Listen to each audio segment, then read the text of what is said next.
So, thank you for coming. This is Oil Spill Workshop. My name is Megan, the chair. I am here because I am an MRC member and I'm associate director of the Friday Harbor Lab. So, I'm wearing both hats. Just saying welcome and thanks for coming. Even though it's a beautiful day outside, we should all be out looking at wildflowers. Great to be here and this important topic.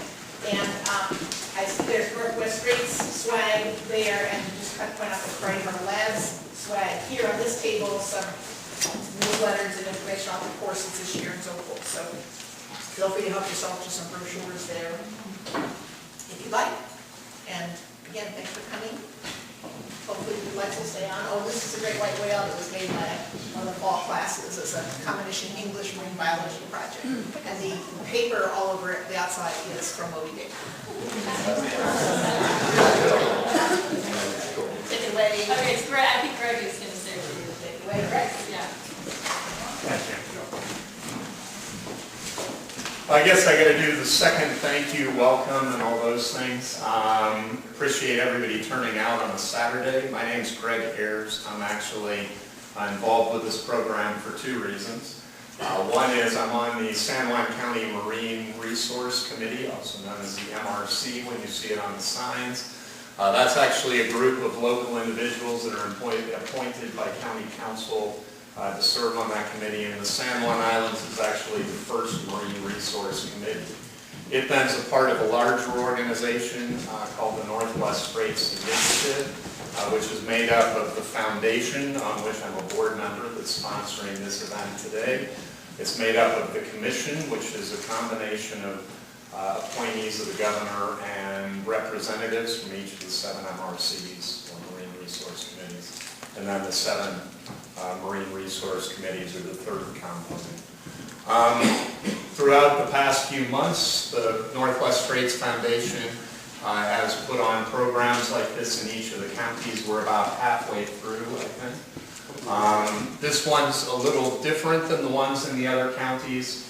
This one was set up more for the public, whereas some of the counties chose to have these predominantly for elected officials. Not that we eliminated elected officials here, but we're unique a little bit, and we're having it as a wider group. The other thing that's unique is there was an interest in San Juan County to have discussions not only around oil spill containment management, but also discussing dispersants, which have become very interesting to the oil spill area after all that went on in the Gulf of Mexico. So ours has a slightly different focus and a slightly different participation group. Along with myself from the foundation, Joan Drinkwin is over here. She's our interim executive director. And from Whatcom County is Ken Carrasco, who's one of my fellow board members. He actually is moving to Orcas, so soon I guess we'll overlap for the county. With that, I think today is going to be a very enjoyable day. I'm glad I can be here, glad to see all of you here. And with that, I'd like to turn it over to Hillary Wilkinson, who's going to begin the process, begin the program, and I hope you all enjoy it. Thank you so much, Greg. Hi, everybody. Let me just do a little quick slide shift here. I'm Hillary Wilkinson, and I'm here to facilitate today's workshop. I'm with a small company out of Bellingham called Beta Environmental, and we specialize in kind of coordinating and facilitating workshops and trainings and events around marine conservation issues, and oil spill prevention and response is one of our key issue areas. So we're really thrilled to be working with the Northwest Straits Foundation and convening these workshops here and in most of the other Northwest Straits counties. We've got a great agenda today. I'm just going to do a little bit of background and a little bit of logistics so that we're all on the same page, and then I'm going to hand it off to our very first speaker. So without further ado, restrooms, you probably all know this already, but restrooms are straight out this door and straight in that door over there, in case you need it. The San Juan Marine Resources Committee has graciously sponsored some cookies and treats at the back, as well as some coffee, so please feel free to get up at any point and help yourselves. I know how hard it is to sit for extended periods of time, so none of our speakers will be offended if you need to stand up and move around. Please do that. Because this is partially an emergency preparedness conversation we're having today, and in the case of an emergency, we're all going to evacuate this building out this way, and I don't know what the next step is. Just is somebody going to gather out in the parking lot and listen to somebody will emerge as a leader and tell you what to do next. Okay.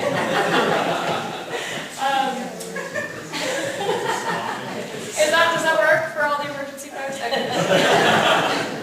All right. So, we thank you all for coming and spending your Saturday afternoon on this really important topic. We're hugely appreciative. What we're going to do now, given the number of people in the room, is just a super quick round of intros so everybody knows who's here. And I'll kind of set the stage by having our presenters do a quick round of introduction so you know who the faces are you're going to be hearing from today, and then we're going to kind of go group by group. So if I could ask our presenters just name, affiliation, title, and you'll hear more about their background later when they're presenting, but I just want you to kind of get to know who they are. Captain Raymond, would you like to start? Yeah, good afternoon. I'm Joe Raymond. I'm the commander of Coast Guard Sector Puget Sound, and in the event of oil spills, I'm the federal on-scene coordinator. I'm Linda Pilkey-Jarvis with the Department of Ecology, and the oil spill program, and the area that I work in is approving the oil spill plans from the industrialists and conducting drills with them. Thank you, Linda. Hi, I'm David Byers with the Department of Ecology, and I manage spill response. In the event of a big spill, I would be the state on-scene coordinator. That's the state's counterpart to Captain Raymond. Good afternoon, I'm Scott McCreary. I'm the Crisis and Continuity Manager on the West Coast with BP. I'm here representing industry, kind of talking about industry's role in oil spill response. In a spill response, the industry representative would be the incident commander if we were the spiller. So for BP, I would be the BP incident commander.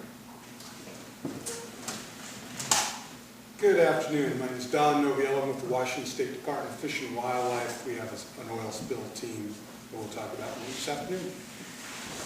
Hi everybody, my name is Heather Parker. I'm a civilian with the U.S. Coast Guard. I work for the 13th District out of Seattle. I support Captain Raymond and his counterpart down in Sector Columbia River, and I'm the Regional Response Team Coordinator. Great, and Julie there. Yeah, I'm Julie Duggan, Director of Islands Oil Spill Association, and the one thing I think is so nice is that we all already know each other. And that shows what the spill response community is like in Washington. Yeah, great. Thank you to all the presenters. You'll be thanked again over the course of the next few hours. The next group I'd like to ask if they're in the room. Are there any elected officials in the room? Yes. Can I ask the elected officials to just introduce yourselves? You can start back there, sorry. Bob Garvin, San Juan County Council. Great. Welcome, Bob. Thank you. Barbara Merritt, Port of Friday Harbor Commissioner. Excellent. Thank you, Barbara. Any other elected officials that we've missed? Okay, how about emergency managers? Are there any local emergency managers? I'm Brendan Cowan. I'm the County Emergency Manager for San Juan County. And in a big spill, I'm the local on-scene coordinator who teams up with these folks on the spill response. Great, thank you, Brendan. And he's the person I would call in the very beginning. Sounds like a very wise idea. Any other emergency managers or responders out here? I'm the Communications Manager for the San Juan Islands Visitors Bureau, so I would communicate with visitors, mainland media. Okay, great. Great, that's fantastic. Okay, what about members of the San Juan Marine Resources Committee? You guys want to quickly introduce yourselves? Go ahead. I'm Sam Gibney, and I'm the Director of Community Development for San Juan County and sit on the MRC. Okay, great. Phil Green, I work for the Nature Conservancy on Yellow Island, and I'm on the MRC and also a member of IWSR. Great, thanks, Phil. Tom Temple, I'm an MRC member, and I live in Raynard. Okay, and anyone else that we're missing here? And Margaret, I'm the coordinator for the MRC work for the Department of Development. Okay, and you heard from Greg at the beginning, so that's Greg. Any other MRC staff, volunteers, etc.? Okay, how about anyone who hasn't introduced themselves? Can you just quickly say your name and maybe what island you're from, something like that? Please, sir.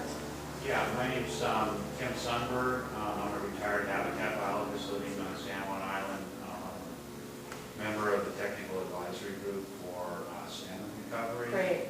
And we work a lot with local resources. Okay. And I was also a first responder as a habitat biologist with Alaska Fish and Game on the Exxon Valdez oil spill, and we conducted damage assessment studies under NERDA.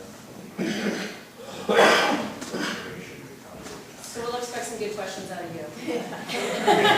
Okay, great. Level Pratt. Oh, great, high level. Okay, we have Phil, go ahead. Phil Branch, Oksana.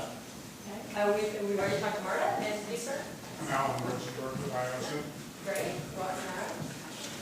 I'm Liz Seeley, I'm the sidewalk coordinator for the Whale Museum. Great, okay. Ed Brood, local homeowner. Okay, excellent, welcome. Back corner, right there? I'm Laura Jo Severson with IOSA and the Red Cross. Oh, great, okay.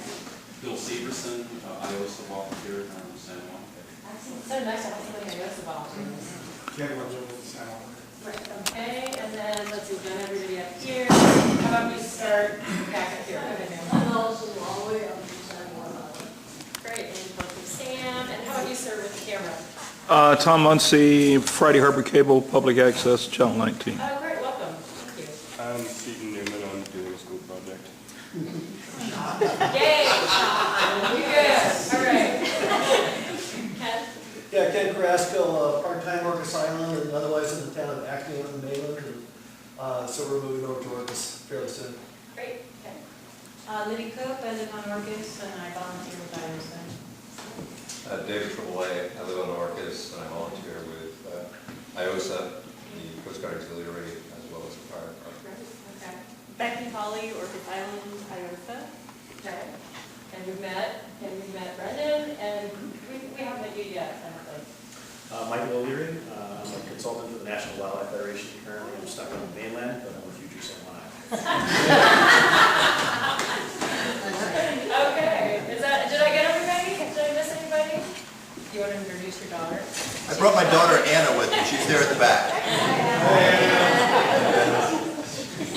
Welcome, Anna. Future generations, responder. Okay, well, thank you, everybody. What I'd like to do now is just a really quick overview of kind of what brings us together today and kind of basically why we are gathered here today, friends.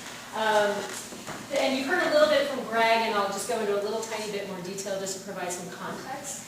And the Northwest Straits Foundation received a grant from the Washington Department of Fish and Wildlife and Department of Natural Resources in the Marine and Nearshore grant program, and that funding originally came from EPA.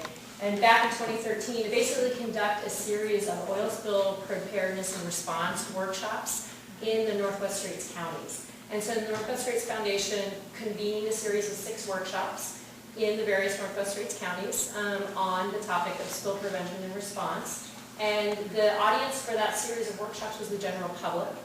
And at the end of all of those workshops happening, there were a lot of feedback that came in, and one of the take-home messages that came out of that series of workshops was this need to do more workshops, and this time kind of focus on local elected officials as well as emergency managers. So that was kind of the impetus behind doing this series of workshops in 2015. And this is actually the 5th out of 6 workshops that are being conducted in the same Northwest Straits counties. The only remaining workshop is in Whatcom County. So you're the 5th. You have the benefit of this suite of people having done this a lot, so they've really got their presentations nailed now. But in the case of San Juan County and a couple other counties, the decision was made to not just focus it on the elected officials and the emergency managers, but to open it up again to the public for various reasons. And so therefore, this workshop today here in San Juan has been expanded to the general public. We welcome everybody at this workshop, and we hope that there's something in it for everybody. So I just wanted to give a little bit of background on that.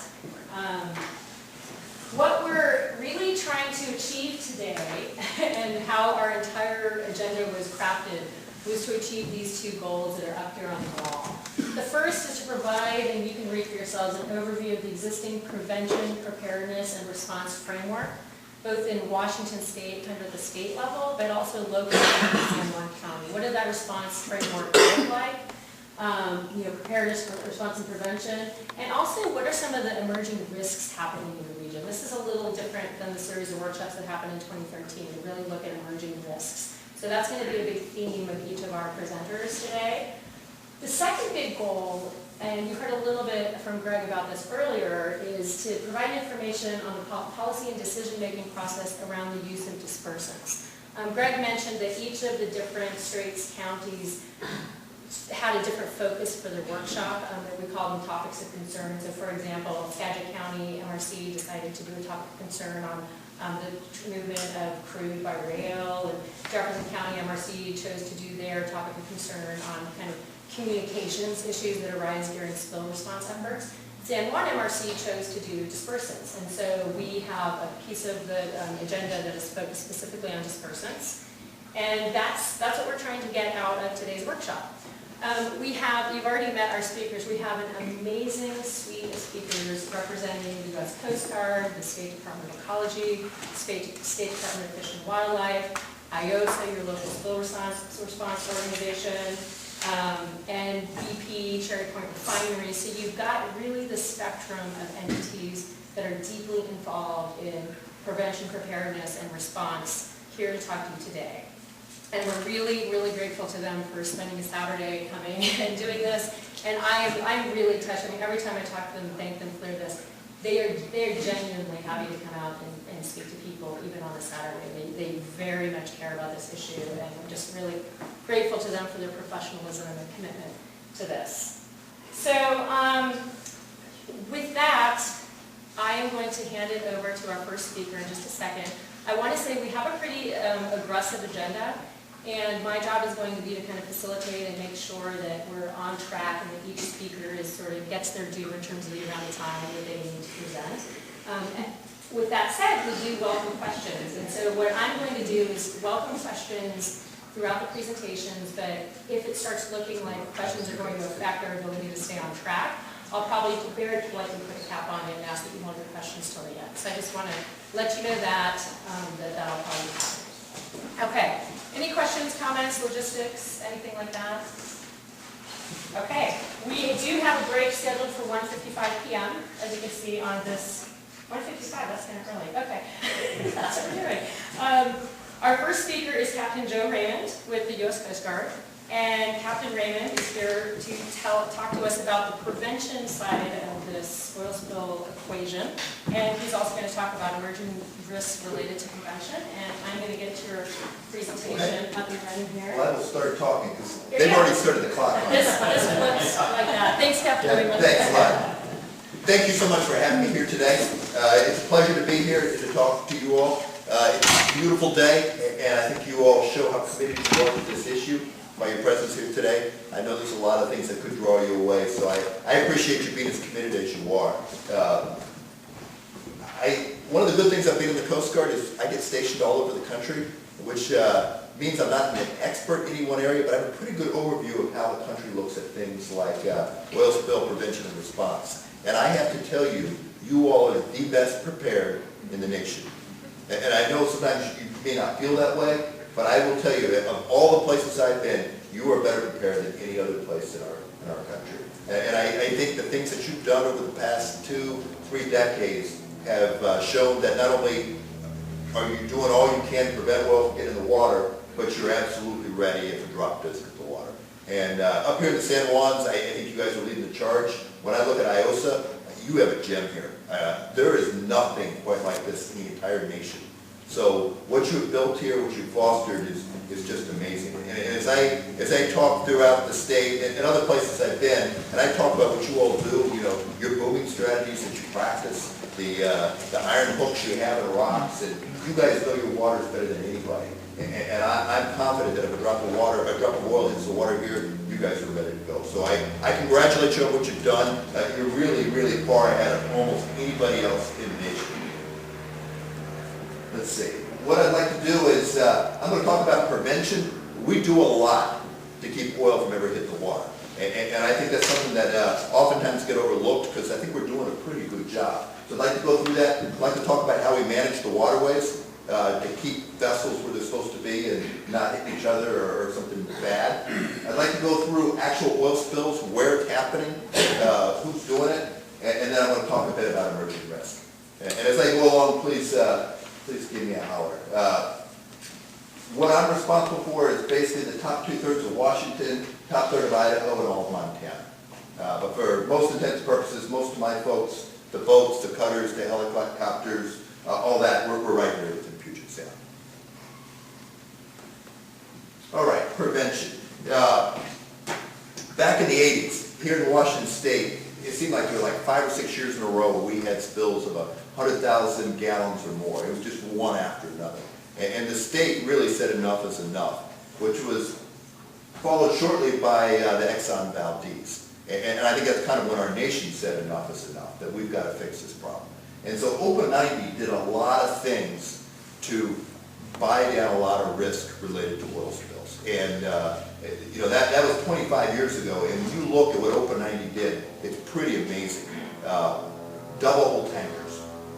It took us a long time to get rid of all those single hull tankers, but I can tell you as of 1 January 2015, there are no single hull tank vessels of any type in Washington State. I had 2 barges that were left, some weird exemption. Most went away in 2010, but I had 2 barges and they went away the 1st of January. So any tank vessel in Puget Sound is double hull. That means steel, air, steel before you get to oil. And that has been huge as far as oil spills. When you look at major oil spills, when anything bad happens to a double hull tanker, typically what you have is no oil spill or minimal. What you don't have is the breach of the hull, catastrophic breakdown of different compartments, things like what happened with Arco Anchorage or Exxon Valdez. Adding to that, when you start looking at vessels that are carrying cargo that's not oil, they oftentimes will carry 1 million, 2 million, 3 million gallons of fuel, kind of like their gas tank. One of the things that we've been doing internationally is phasing those out. Right now, 40% of all deep draft vessels do not have fuel tanks that are on the skin of the ship. And we have an international phase-in period that over the next 2 decades, pretty soon you're going to see no large deep drafts that have oil on the skin of the ship. That is huge. So much like a double hull tanker, you don't have oil right next to the skin of the ship. Yes, sir? Quick question on definitions. When you say all double hull tankers now, does that include refined products or is it just crude? It's everything. Okay. If you're carrying petroleum products. So even if you see a barge, the ATVs that you see, those are double hull. You know, the lighter barges that you see, they're all double hull. And that's huge. So that's one of the big things that came out of Open 90, but that's not it. There's a lot of things else that came into it. And what we've done over the past 2.5 decades is raise the standards. Standards were fairly high within the U.S. We've raised them even higher. But probably more importantly is we've raised standards internationally. And so all the foreign vessels that come here to our waters are meeting much higher standards than they were back in 1990. So some of the things that my folks do is we inspect every U.S. flag vessel. I give them a certificate of inspection that tells them that they are safe to operate. And we go on them periodically and make sure they're safe. Well, you say, well, that's just U.S. vessels. Most of the vessels, the big vessels coming here are foreign vessels. What we do there is we go on board those vessels and do what's called a port state control boarding.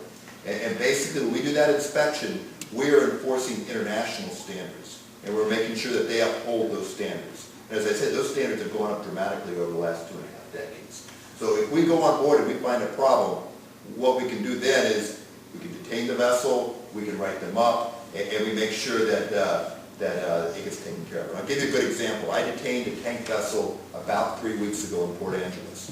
And my folks went on board, foreign flag, went on board, it was Marshall Islands flag, went on board, and what we found on board that vessel was they had an EPIRB battery that was bad, and they had bad gaskets on some fire hoses.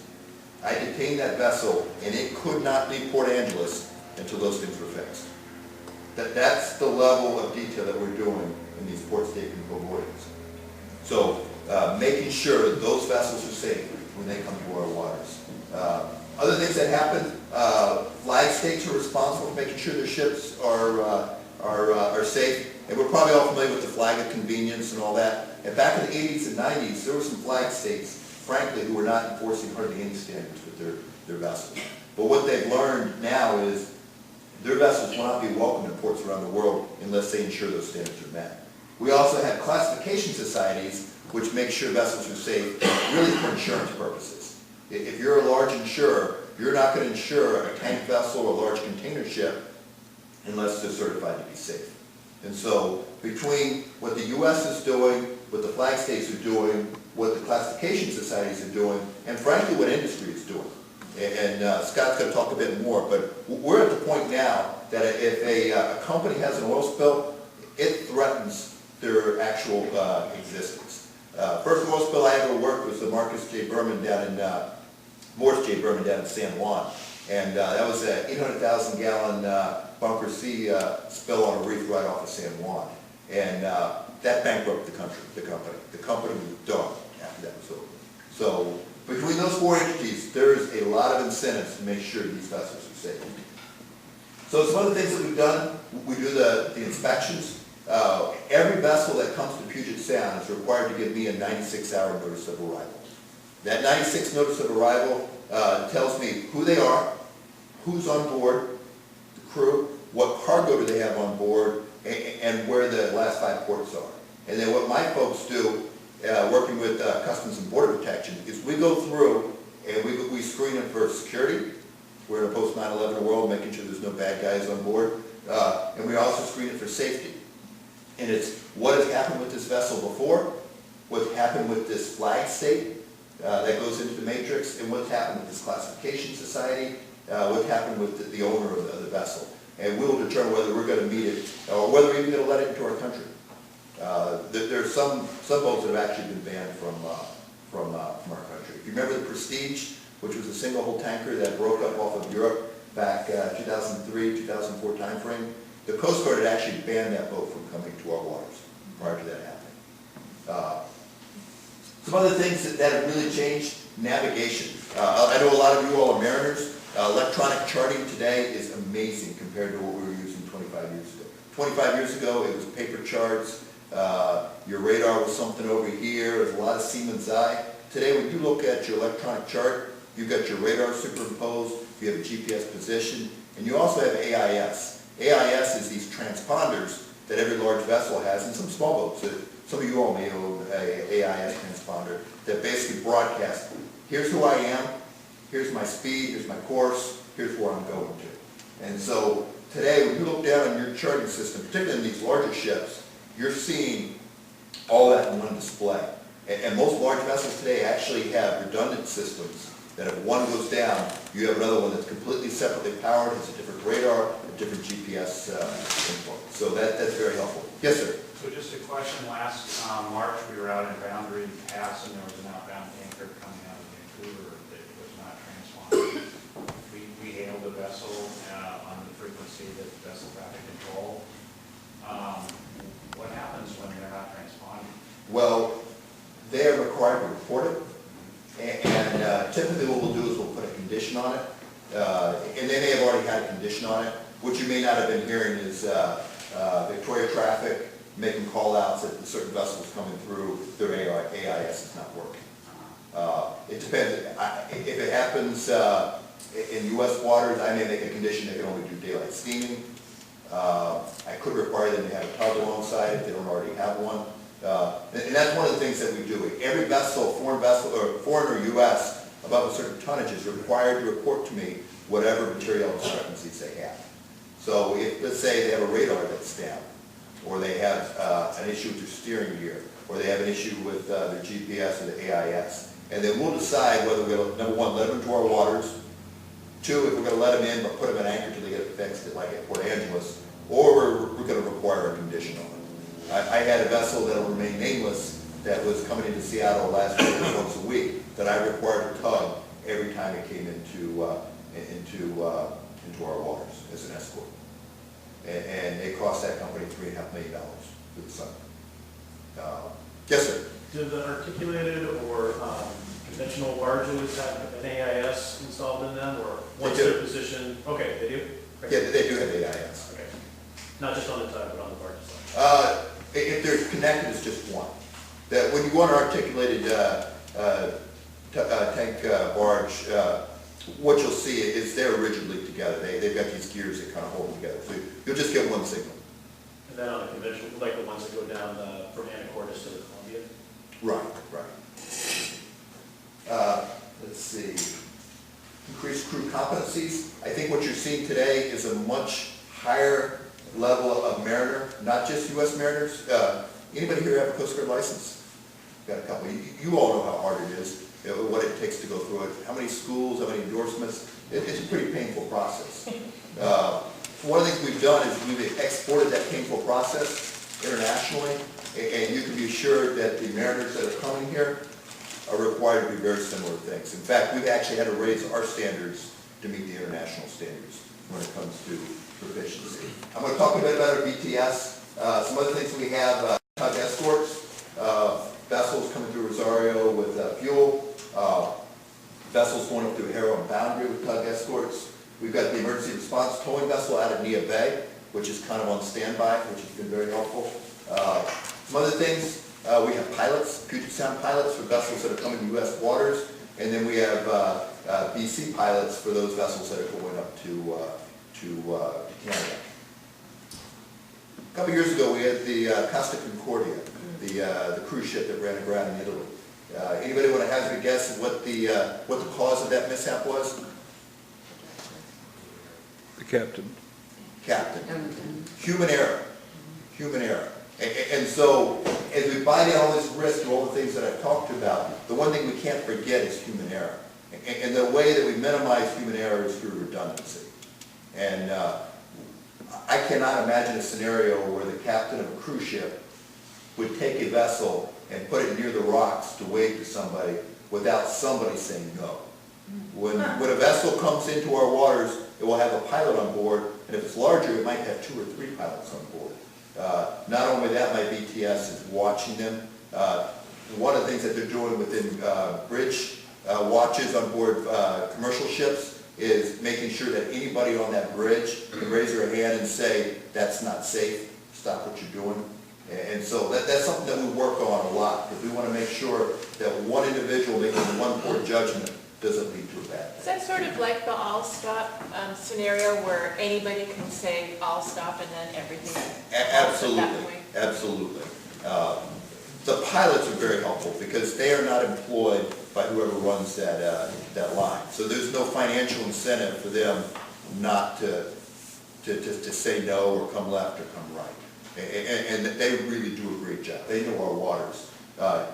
If you were to talk to a pilot and talk to them about their qualification process, one of the things they actually have to do is draw their charts on a blank sheet of paper. They have to know the waters that well. Okay, I told you I was talking about waterways management.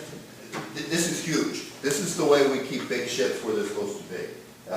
We're very fortunate here. We have a vessel traffic service, which is basically air traffic control for the waterways. There's only 12 of them in the United States. So think New York, Houston, Galveston, New Orleans, LA, Long Beach, San Francisco, Valdez. It is amazing what these things do. Anybody here been to our BTS in Seattle? Okay, we've got a couple of folks here. I would encourage you, if you come to Seattle and you want to see it, let me know, I will give you a tour. But it's like walking in air traffic control, big radar screens, and people on headsets talking to boats, making sure they are where they're supposed to be. Our BTS is very unique in that we're the largest one in the United States.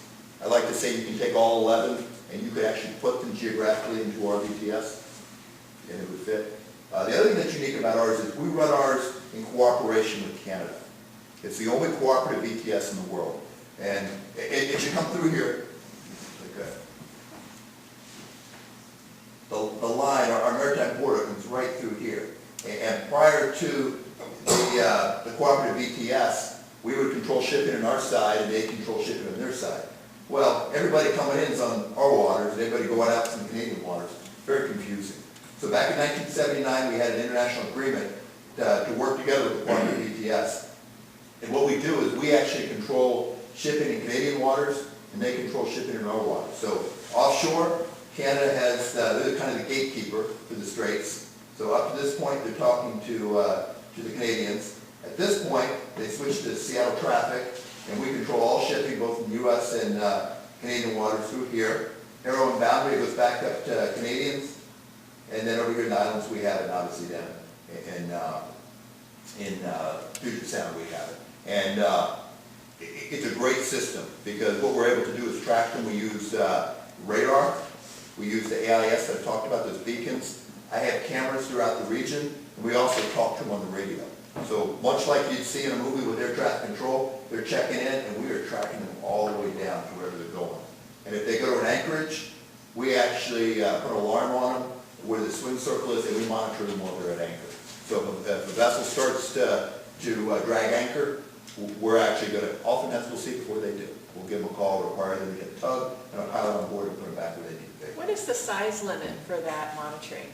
Is there a point below which they don't interact? There is. It's based on tonnage and the feet of the vessel. So most of your vessels aren't going to have to participate. What I will tell you, you tell me I got 3 minutes left? Yeah. How much time do I get? I'll say the question. Here's the, all right. I'm not going to look at you anymore. That's his tactic. Yeah. I've learned. One of the things I ask my folks is, how well are we doing with oil spills? Because I wanted to get a sense, are we doing, how well are we doing and what can we do to do better? And so I asked my folks to compare Puget Sound, LA, Long Beach, New Orleans, Houston, Galveston, New York, and San Francisco. So looking at serious marine casualty, this is like an engine breaking, a steering gear not working. This isn't collisions and groundings. But if you look here, here's Puget Sound, we're right in here. And we're basically San Francisco, LA, and Puget Sound. We are doing very well. Very, very small amount. Can you just let us know whether this data includes Harris Strait, Boundary Pass, and Lower Georgia Strait? On the US side, it does. On the US side? Yep. Not Canada. When I'm off the clock, I'll be happy to answer that question. It's going to take more than 3 minutes. So this is casualties. Then I asked how we doing as far as oil spills. So here we are right here. We are actually rock bottom compared to these other ports. So as I said, you all have a lot to be proud of. This is 20,000 gallons. We're below 20,000 gallons. Pretty amazing. So the next question I asked is, where is this oil coming from? Okay, this is a breakdown here. This shows a little bit better. What's interesting here is we have, as far as instances of pollution, we're fairly high, but a very low amount of gallons, which tells me we have high reporting, which I think is a testament to this community. If you get even an ounce of oil in the water, there's a phone call to the National Response Center. So we have high reporting, almost as high as New Orleans, but our spill rate is way down here. You may ask, maybe I'll ask this, where do you think the oil in the water comes from in Puget Sound?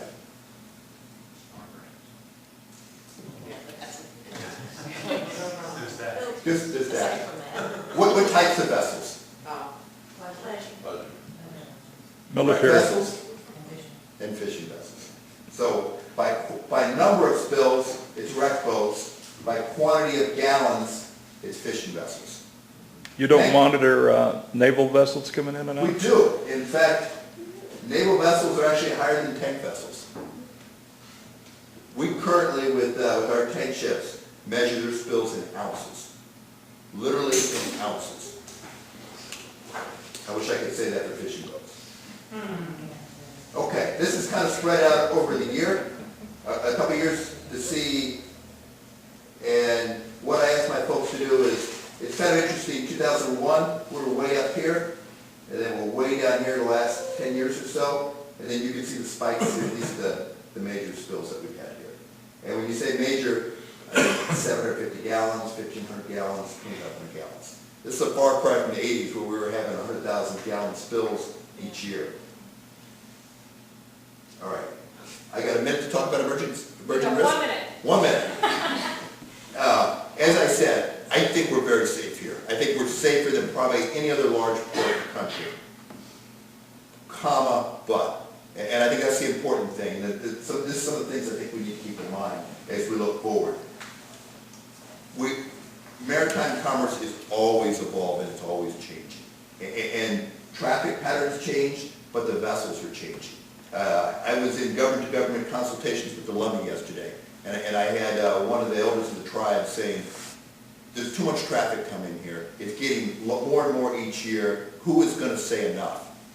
And I had to say to him, with all due respect, over the last 2 decades, we actually have a decrease in traffic coming into the Straits of Juan de Fuca. We have a decrease of about 800 ship arrivals a year over the last 2 decades. However, those ships coming in are larger than ever before. And that's the important thing I need you to keep in mind, is up here, here's what our container ships looked like 2 or 3 decades ago. This is what they look like today, and they're getting bigger. Container ships we have today are 1,000 feet long, they're like an aircraft carrier. And so our ships have deeper drafts, greater beams. Okay, couple things. If there's one thing I can leave you with, I think our goal as a community needs to be that we are fostering a culture of safety and continuous improvement, learning key lessons from near misses or things that don't look right, and improving what we're doing. I think we've brought a lot of risk down to what we've done, and what we need to do now is find those little targets and see what we can do there. And I think later I'll be able to answer some more questions. Yeah, maybe you could just take one question and then we can move Sure. on while I'm coming up there. Go ahead. This one? Is the Cherry Point coal terminal an emerging risk? Well, I think everything's an emerging risk. I think the key Is question it a big emerging risk? Well, I think the key is to understand the risk. I mean, I've had people say, if you take all the Canadian projects and you take the Cherry Point, what is that going to do to traffic? That will add 7 more ships in the system a day. And people say, do we have capacity? Absolutely.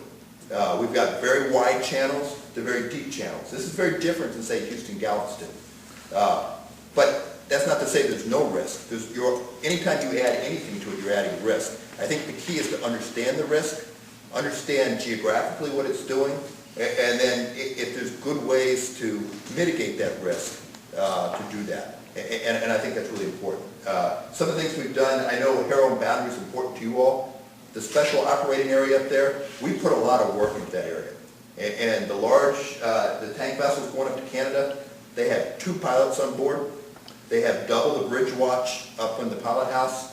They have a tug alongside that has a line over, it's tethered. So if something happens to that tank vessel, you've got 2 pilots, double the bridge crew, and a tug, and potentially another tug, depending on the size of it, to keep it out of trouble. And so that's why you don't see the collisions, elisions, and groundings that we had in the past. Okay, thank you so much, Captain Raymond. And I know there's probably a lot more questions, but in the interest of kind of moving us along and giving every speaker their due, I'm going to bring up our next speaker, which is Linda Pilkey-Jarvis from the Department of Ecology. And Linda is the manager of Ecology's preparedness program out of their spills program. So Linda, I'm going to hand it off to you. And I just want to make sure, is that the beginning of your? No, that's all right. There we go. Okay, we had a few extra slides with this. Okay, take it away with it. We're just going to talk about the preparedness realm and emerging risks around that. Thank you for having us here today. We've done this a few times, as you heard earlier, and I have ceded some of my time to Captain Raymond. Whether I like it or not, that's always the way it turns out. Just saying. For the record, I was quicker today than I was last week. Prevention is where we really need to be. If oil gets in the water, no matter how small a spill it is, damage occurs. So prevention needs to be where we focus a lot. And in the state, the legislature several years ago set a goal for 0 spills. So that's the target, but at the same time, we do have to put some efforts into being prepared. You don't want to be oblivious, and you don't want to be blind, so you do have to invest. So mostly what this is about is the efforts in the nation, and particularly in Washington, for the oil carriers who bear the biggest risk. I'm going to talk a little bit about the ways that they prepare and that we prepare. So I'm hoping to kind of say a little bit about what we have, how we might measure whether we're doing well, what the weak points are, and then ending by talking a little bit about the emerging risk in the areas of preparedness. This is one way that we might use to judge for ourselves where we're at in a constant cycle of preparedness. This is one way that we can measure whether we're successful or not. This is the way that we think about it. There's a bunch of things that you do to be prepared. But you have to keep doing them over and over and over again. And you have to keep shifting your focus a little bit so that you don't become complacent. And I think that's one of the biggest principles about readiness. So a cycle of preparedness is planning. And one of my jobs during these talks is just to try to convince people about the benefit of plans. And I always do a lot of speaking with Dave, and so we co-speak a lot. And I don't have any really cool pictures that depict planning, and he always has lots of great pictures that depict response. But a plan can be this big, but the value of it is that you think out. First you identify the risk, and then you think out all the scenarios, and you get yourself ready for it. So it starts by planning, and then we organize and equip people. We train, and once those plans are in place and the training is done, we need to exercise and drill and really poke and try to find the weak places. That's the goal of drilling. You're actually trying to find failure in a weird way so that you can then improve your plan, and then you start the cycle all over again. So this is one way we can sort of quantitatively measure whether we're doing okay or not. So what is in a plan? A good plan should start out first by analyzing the risks that you're trying to, mitigate or prepare for. So in this sense, it's understanding the risk of where spills might occur, what kinds of oil might be moved around, where you have the biggest risk of a spill, and then being ready to mitigate for it. A good plan assigns responsibility for who is going to take what action. And it discusses jurisdictions and authority, and that's so that when we all respond together, we understand right away who's responsible for what, and we maximize coordination and we minimize any kinds of, uncertainty or disagreement ahead of time.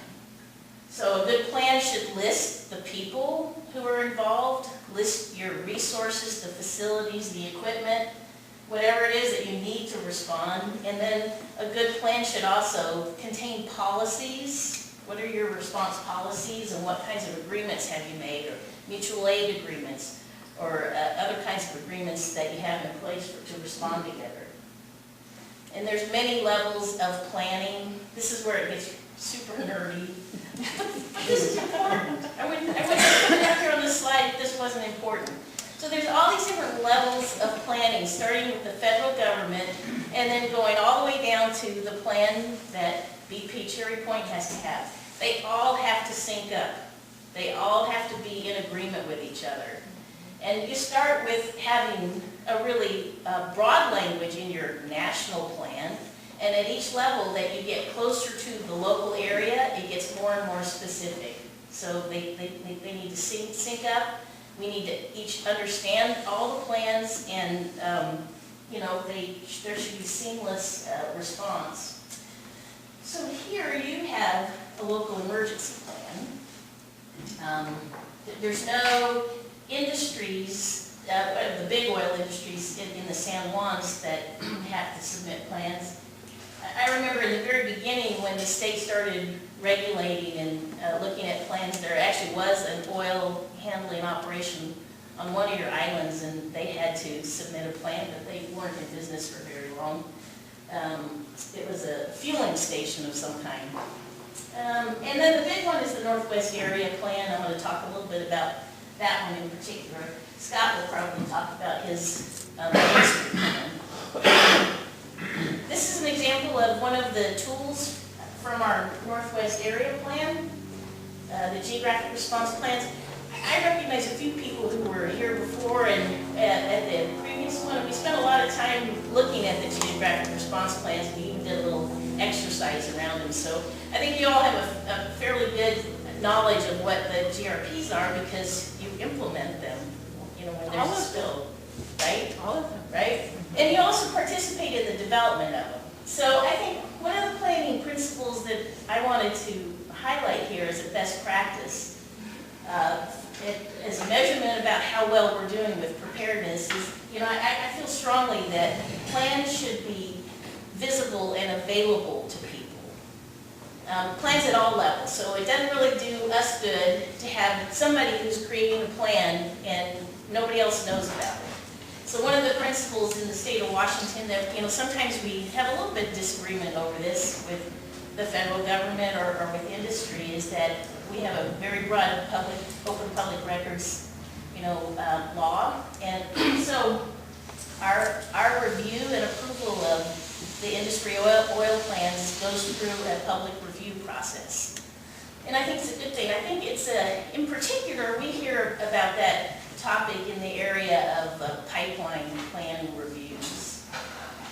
We're getting better at it too. So we've kind of always had it, but in the last year we have developed a much better process for notifying people when plans are ready to be reviewed, and we get great comments on the plans. And even if you comment on something that isn't part of that review, or it's not currently a standard that we have set, so we can't accept your comment, and change the plan that way. We keep track of that, and we think about that for a future regulatory update. So whenever you have comments, it really is very valuable to submit them, even with, sometimes I know we disappoint you by saying, well, we can't make that change yet. So that's a best practice, and not every state has it. Also wanted to mention here before I change the slide, that the industries that are regulated, so they're regulated by the federal government, they're regulated by the state, include the refineries and other fuel terminals, pipelines, commercial vessels, that includes tank ships and barges, and then the non-tank ships, mobile facilities, so you do have some of that here. You have trucks that fuel ships, and those are regulated and have to have oil spill plans. They're reviewed both by the federal government and the state government. The federal government and the state government have different standards, and this is one area where the federal law expressly says that a state can have a different standard. And to me, that's something that we need to work very hard to preserve. I just think it's so important that states are able to set standards that make more sense for them. And the great contribution from the federal government is to have a national baseline, but I think locally we need to be able to say that we need something a little bit differently, or we need it a little bit more.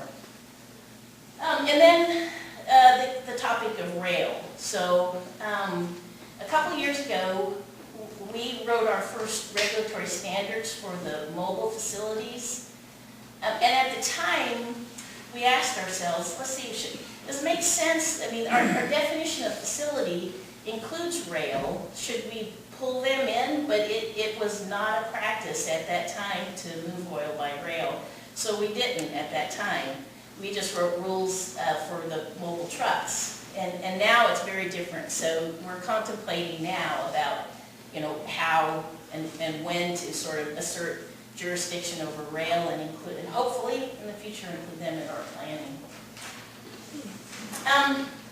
I think that I would also call this a best practice, but there is an emerging risk around this, and I'm going to talk about it in a minute, but it's really important for communities to watch for those opportunities to contribute, especially when it comes to prioritizing the strategies that we create. We need to know what you value in your community to help us prioritize. And the idea of prioritizing doesn't mean things won't get implemented, it just has to do with the order that they get implemented in. A good part of the readiness cycle that I showed earlier was about response equipment, and so this is just a picture of a bunch of different kinds of mechanical recovery. So these are all the different aspects that we need to pull together to have good mechanical recovery. And the thing I wanted to kind of say about this, so a couple years ago, our state legislature created a new standard that is called Best Available Protection. At the time, they applied it only to the vessel industry. And it's a great standard, because what it tells us is that we, the Department of Ecology, have to conscientiously be on a 5-year cycle to be looking at best practices around response and look for technologies that are improving, training, staffing, and operational methods, and really target our either voluntary agreements or regulatory updates around it. No complacency, we need to keep improving. So that it would be great to be able to, while it is best practice, it would be great to be able to apply it to the facility side too, so that we could have a level playing field. But since the Gulf spill happened, there have been a lot of good improvements in mechanical recovery, and we really need to keep doing this. For many years, there weren't that many improvements, and Scott might talk about mechanical recovery and sort of what we typically get from it or can expect from it, and this is a place where we really need to keep investing. What are a couple examples of improvements for recovery on mechanical?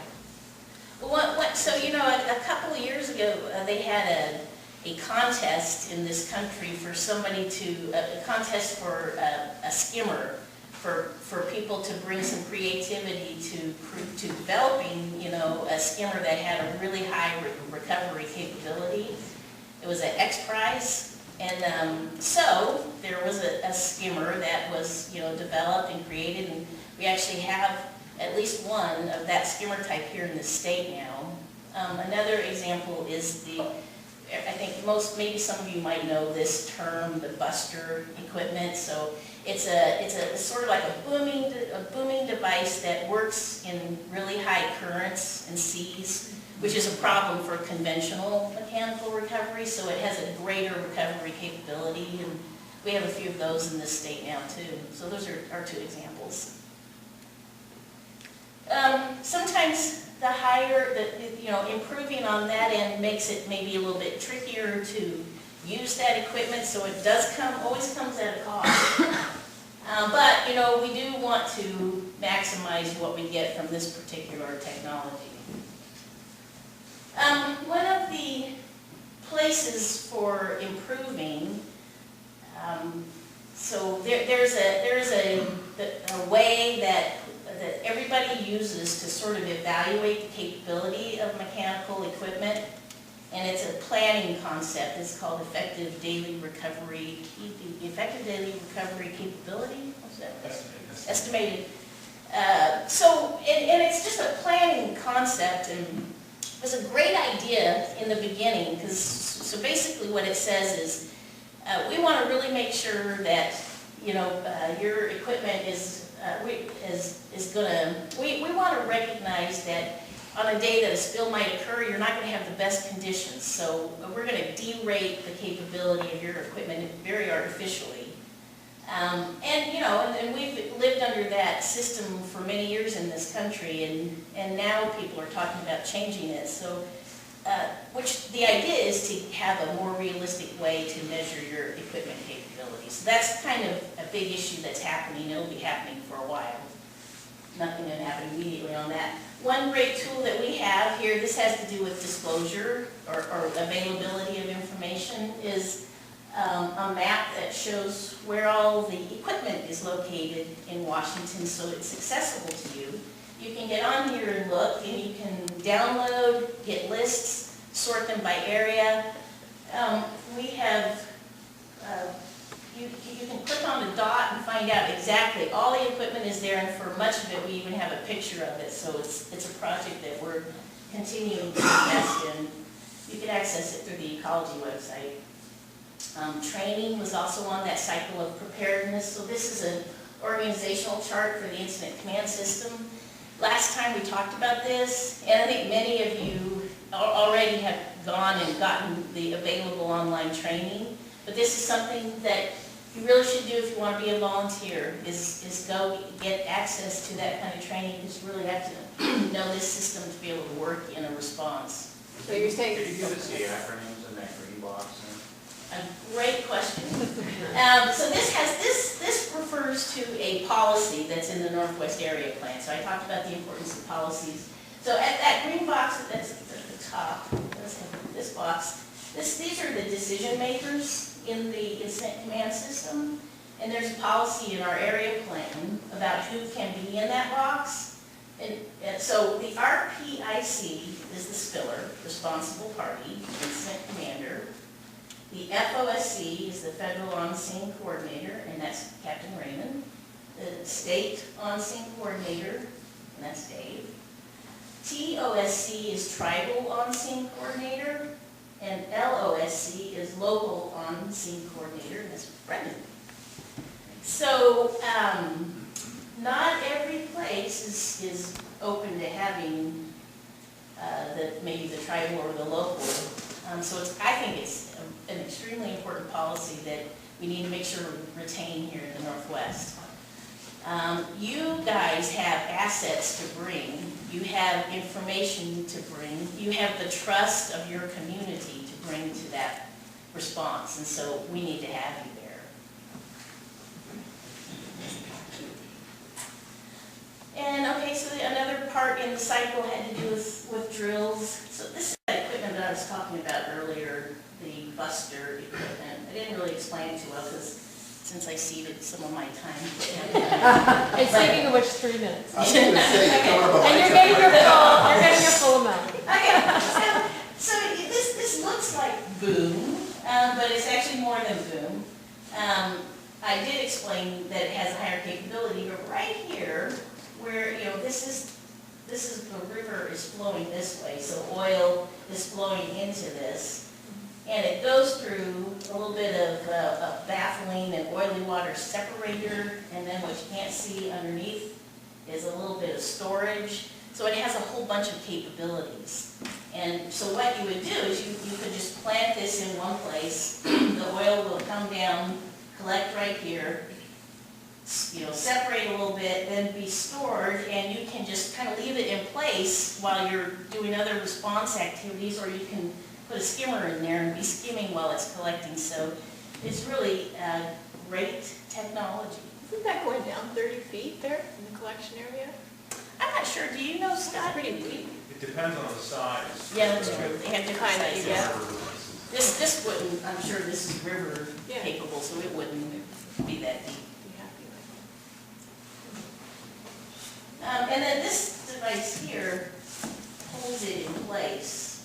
So, you know, when you have a shortage of people, that's another advantage of this system. You can just put this in place and, you know, check on it, but you don't have to have people there constantly holding it there. Okay, so when you're going through that cycle, and especially when you have drills or when you have spills, you learn something out of each and every one of them. So you've got to document what you learn and use it to improve your plans, and that is just such a critical part of the planning process. Our area plan, we have an annual update of it, and I think one of the things that they discovered in the Gulf spill was that there are some plans they weren't getting updated with that frequency. So it's definitely something to be proud of and something that's a best practice, and we need to be able to keep doing it. It takes a huge investment though, it's a lot of people. It is an open process, so we meet in December every year and we gather ideas on what we might want to update, and it goes to the decision makers and they approve it. And then on our website, we advertise the different task forces, and anybody can sign up for them. So we always need lots of help, and we need your ideas, and that's another way for you to participate in the planning process. Has anybody here been to the RRT website? Aside from all.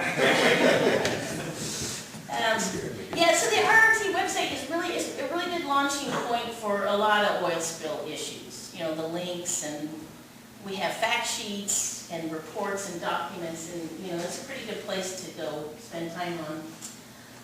I wanted to mention, we talked about this last time, but I'm speaking to the choir in this room, I know, but a couple of years ago, the legislature directed the Department of Ecology to develop a coordination system for volunteers. So what we have done is created this site called oilspills101.wa.gov, and it's a place where volunteers can register. So you can register as an individual, but more of what is happening is your group will register. So one person will register as the coordinator for that group of people and, be responsible to convey information to them. So we use this site to register people, to advertise training opportunities. So HAZWOPER training, for example, some will get advertised on here, and it's not managed by us. It's whoever is putting on that training will use this site. And so it's also a place where vessels of opportunity can register. We talked a lot about that the last time, and some of you in this room are registered as VOOs. We have quite a lot of people who have registered. And so this is actually a two-way communication. I was going to ask about the two-way communications. I've seen that website before, it's really awesome. And I just was on a call last week where they mentioned an oil wildlife response training opportunity coming up. I thought, wow, great, I'm really glad I heard about this. And you can see it on the website now, but I don't know how to get onto a newsletter to get that update so that I don't have to just keep looking. You know what I mean? Is there do you folks issue a monthly or periodic alert list type of deal? No, we don't, but I'm a complete idiot about these things, but I know that there is some way, and maybe we haven't activated it yet, there's some way that you can set up your site so that it sends alerts to people anytime something changes, so that might be one way.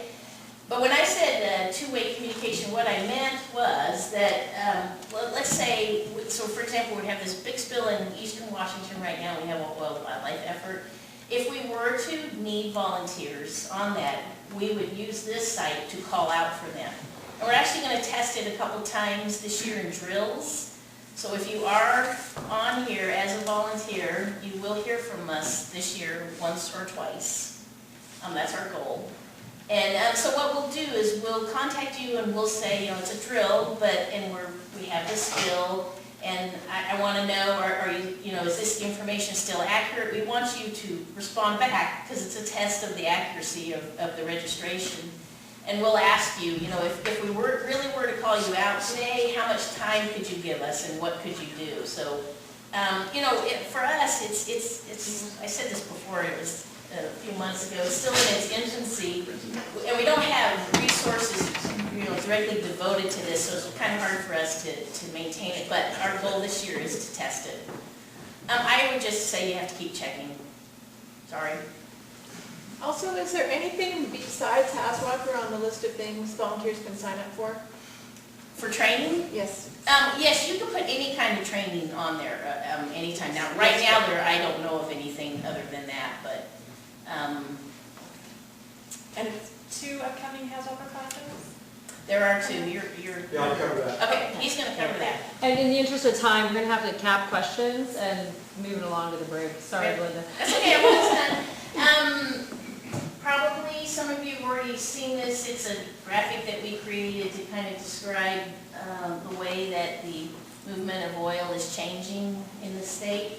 So for us, this is driving. This is sort of the emerging risk that's being driven, and there's changes on the vessel side, and there's changes on the inland side, changes in where it's being moved, and the type of oil that is being moved. So therefore, we need to respond to that risk. So in that cycle of preparedness for our area plan, we're running through that cycle. So we had a task force that looked at the emerging risks. So, because remember, in planning, you first have to identify the risks, and now we've moved into, the things that we can do to respond to it.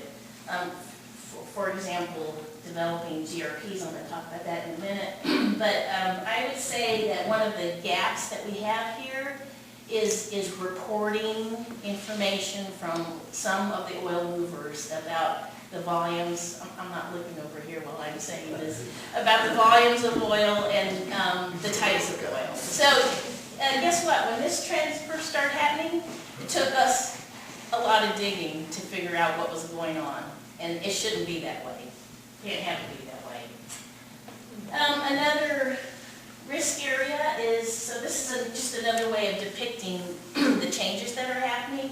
This is a glimpse in 2003 about how the majority of oil was moved in this state, and all of this is by vessel. So we have always received, crude oil from Alaska by vessel to our refineries, and we have received crude oil from Canada through a pipeline that comes down from Canada. And in 2013, this is what it looked like, from 91% to 67% by vessel. The pipeline movement increased from 9% to 24%, and rail was 8%. So the funding, for making sure that we prevent, prepare, and respond mostly comes from here. And so as that decreases, we're at risk. That's one place that we're at risk, and it is the subject of legislative. Are you trying to say then that you're dependent on vessel and traffic funding, and so that the size of the pie is not really identical from 2003 to 2013? You're suggesting that the size of the pie reduced by 1/3? It didn't, it's a little bit more complicated than that. It didn't reduce by that much, but it is on the way to a significant problem. Not totally sure when the problem is pretty imminent. So that's why the governor and the legislature are looking at it. Our health reform has to be even bigger now. Yes, it is. Why, yes, it is. But we don't know, really, because we don't get all of it reported, and we've only actually recently started having the majority of it reported. So reporting is a problem. The volumes in those two aren't consistent, correct? No, there is a limit on the volume, because our refineries can only refine so much. And maybe I'm getting into stuff you're going to talk about, but no. It's pretty much a zero-sum game. Right. That the capacity hasn't changed in our refinery. So every barrel that comes in via rail is a barrel not coming from Alaska via tanker. So your risk is down. That's why I'm not looking over it. Why is it down? I got my last slide, it's my last slide. All right, so my last area of sort of at risk, we talked about the importance of GRPs, but we really have never had the right number of people to sustain the development of them. The marine ones have been developed for a really long time. They have been updated at least once. I think it took 15 years, maybe 10 years to update them the first time. Our goal is to create them and then be able to update them within 5 years. We're nowhere close to that. The legislature gave us money last year, and we have until June of this year to do these ones that are hatched. These are some of these are in new areas, never had GRPs developed before. These were in existence, but really badly out of date. We're updating. But everywhere where it's white, there is nothing. So those are all places that we really need to be able to get in and develop GRPs. And it isn't just doing it once. You can't just do it once, because things change. And once you develop them, you need to test them, and you learn that your idea for that place did not work at all, so you need to have different strategies. So that's the importance of that. So that's my last slide about where we might be a little bit vulnerable in preparedness. Thank you very much. Thank you so much, Linda. And I'm sure there's more questions for Linda, and I would encourage you to ask them of her during the break. We're going to take a super short break because we're a bit behind. How about we reconvene in 5 minutes at 2:20? And please feel free to talk to Linda and others during the next hours from the Department of Ecology. And Dave manages Ecology's response unit out of their skills program. And Dave, of course, is here to talk about response and also, again, the theme of emerging risks around issue of response. So with that, Dave Rogers from Ecology. Yeah, thanks everyone. So I don't want to just talk about ecology. I'll mention our state family that supports us for the oil spill overarching program in Washington State. You're going to hear from Fish and Wildlife. John's going to tell you about the oil and wildlife program. But we're also supported by the Department of Health, particularly with shellfish issues. The Department of Natural Resources, as many of you are aware, manages subaquatic lands in the state of Washington are predominantly owned, not completely, but predominantly owned by and managed by DNR. That DNR also has a really awesome and unique amongst states, our derelict vessel program, which does A lot of our spills and a lot of the volume of fuel that ends up in state waters is from derelict vessels. So DNR has an awesome program to take care of derelicts. State parks, for state park issues, they support us during spills, particularly when we need to use their state park as a staging area for equipment or personnel, or if they're impacted. And also for cultural resources and historic treasures in Washington State, the State Office of Archaeology and Historic Preservation supports us as well. Our response program in Washington State, we handle spills of all kinds all throughout Washington, in the coastal zone and in the inland zone. We do oil spills, of course, hazardous materials releases to air, and thanks to the state legislature, we're responsible to clean up every drug lab in the state of Washington. We love that. We do investigation and enforcement action on spills. That all comes out of our office, and generally we handle it sometimes turning to the State Attorney's General Office for support, but generally that's all out of our office. We have a great natural resource damage assessment program, which I'll dive into a little bit more. And we've managed a local equipment caching program that I'll show you some information on. Very successful program here all throughout the state, but particularly good for communities like the San Juan Islands.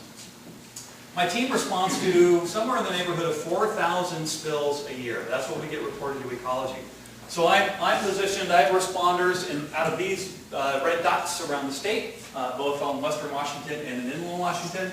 And roughly, for the spills that gets reported to us, that's the breakdown between oil, chemical, drug labs, and other. Other is things like, I don't know, let's say there's a coal spill. That came up earlier, I had to throw that out. Or fertilizer spills, things that aren't necessarily oil or chemical, but are pollutants. Sewage releases, for example, are other. As you can see, I can't really get to many places in the state as fast as my team wants to get there. And that was the genesis of the local equipment caching and training program that we've had throughout the state that's been so great for us. Generally, this is what it looks like.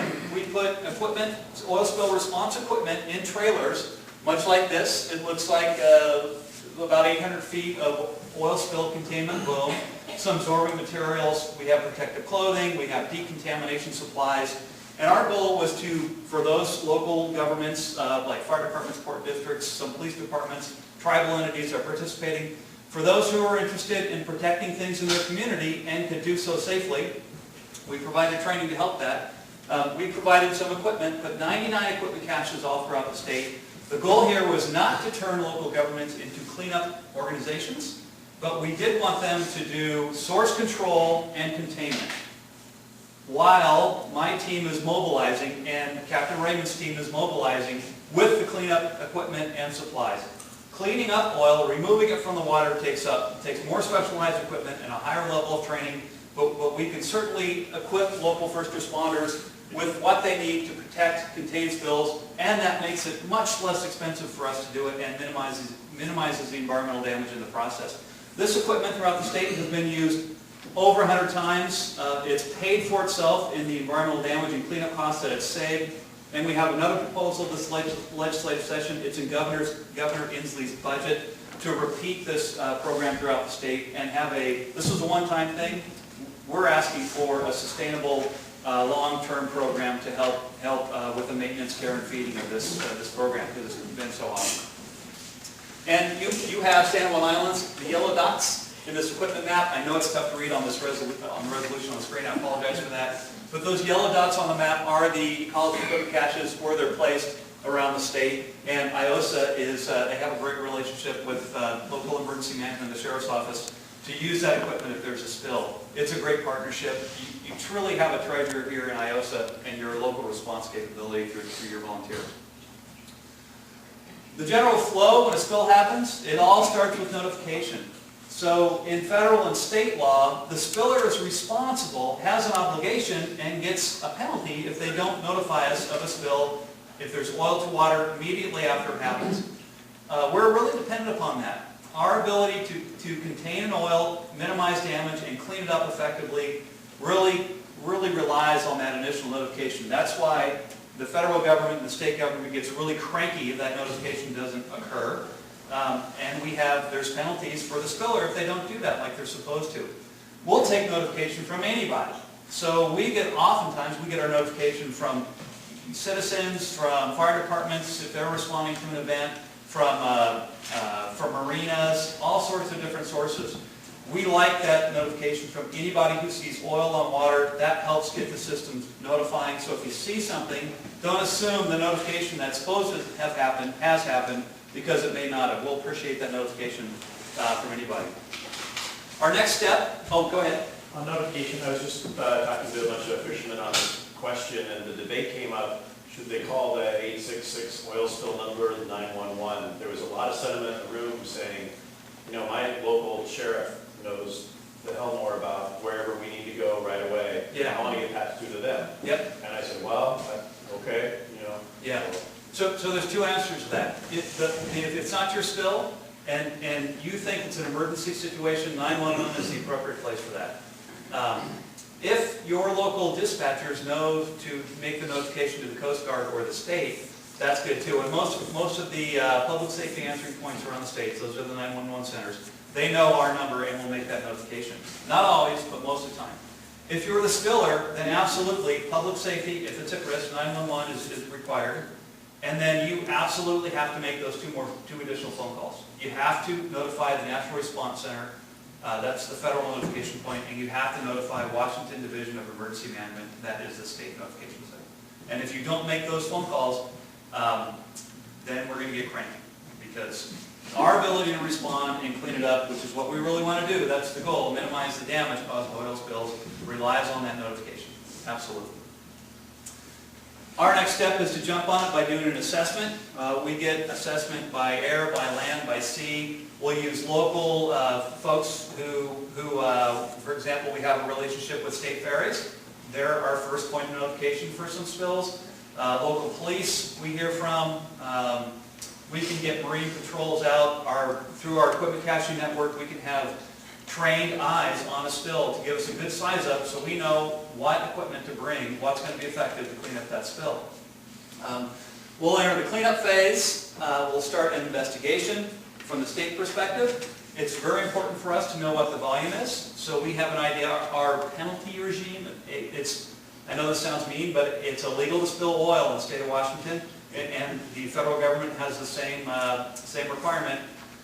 Congress has told the Coast Guard, and our legislature has told us that if there's an oil spill that hits water, we'll issue a penalty. It's not discretionary. We're required to do it. So it's scalable and all that, and there's different ways that we look at that for severity and injury. But our investigation will determine cause, responsibility, and it will determine the volume for the state, because our penalty and natural resource damage assessment is based upon the volume of oil that impacted waters of the state. So the final stage is restoration, and that's our natural resource damage assessment program, and I'll have a little bit more on that later. So this is what it looks like from the state perspective. We have relatively tiny toys compared to the Coast Guard. Joe, these are some pictures of your bigger toys.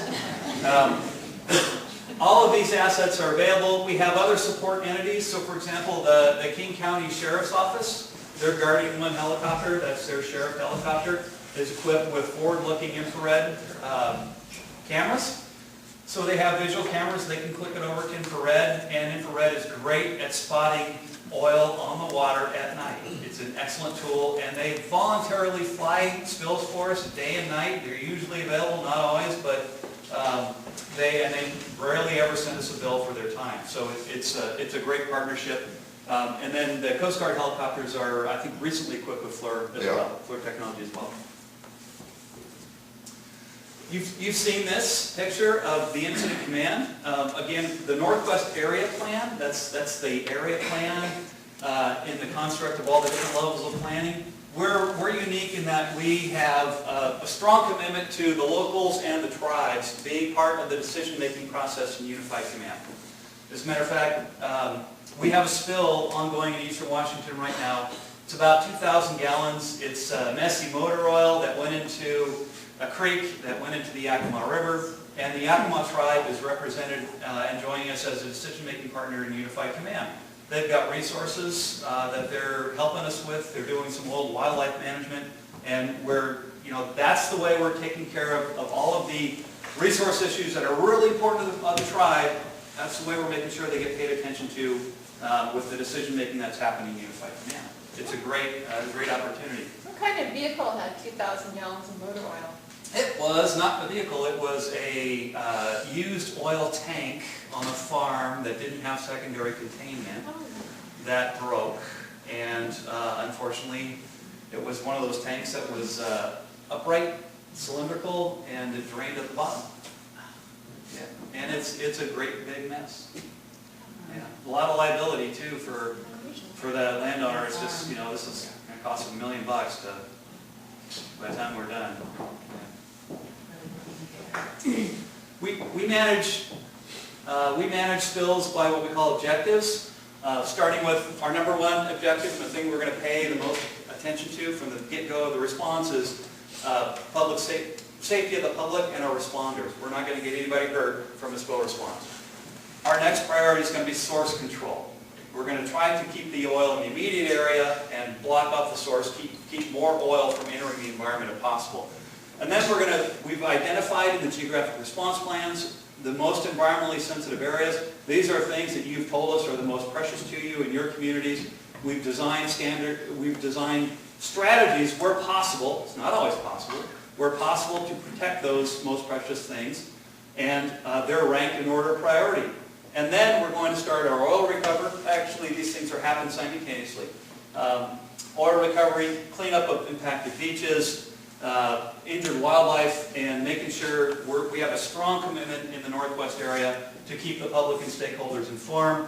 We're going to be putting out news releases, or all those are becoming a thing of the past, which breaks some of us, breaks our heart, depending upon what generation you grew up in. So now we're tweeting and flitting and snarking and we got Facebook and all that stuff that we're pushing out information pretty much any way we think people will accept it and digest it and can give us feedback. So on enforcement and cleanup costs, so if you're a spiller, I had to put a tank ship there because Scott was in the audience. I couldn't use a refinery, so I took my refinery picture out of that. Yeah. Spills are really expensive. Nobody likes a spill. You're going to have to pay for the cleanup costs. You're going to have to pay for the time of my staff responding to the spill, wildlife staff, all the other state agencies involved.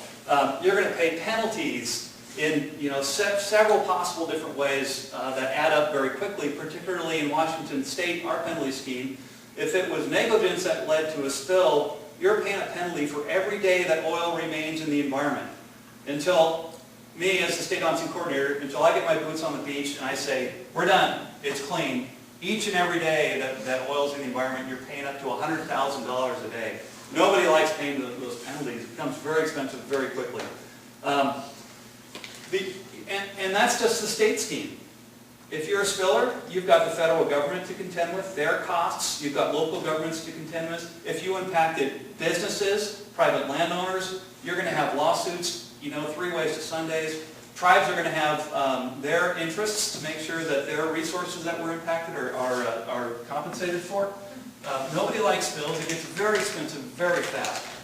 Poor Eastern Washington farmer with 3,000 gallons of tank kind of never thought about what happens if this releases. It's going to be $1 million before we were, 2 weeks later for cleanup before we're all done out of there. Spills are very expensive.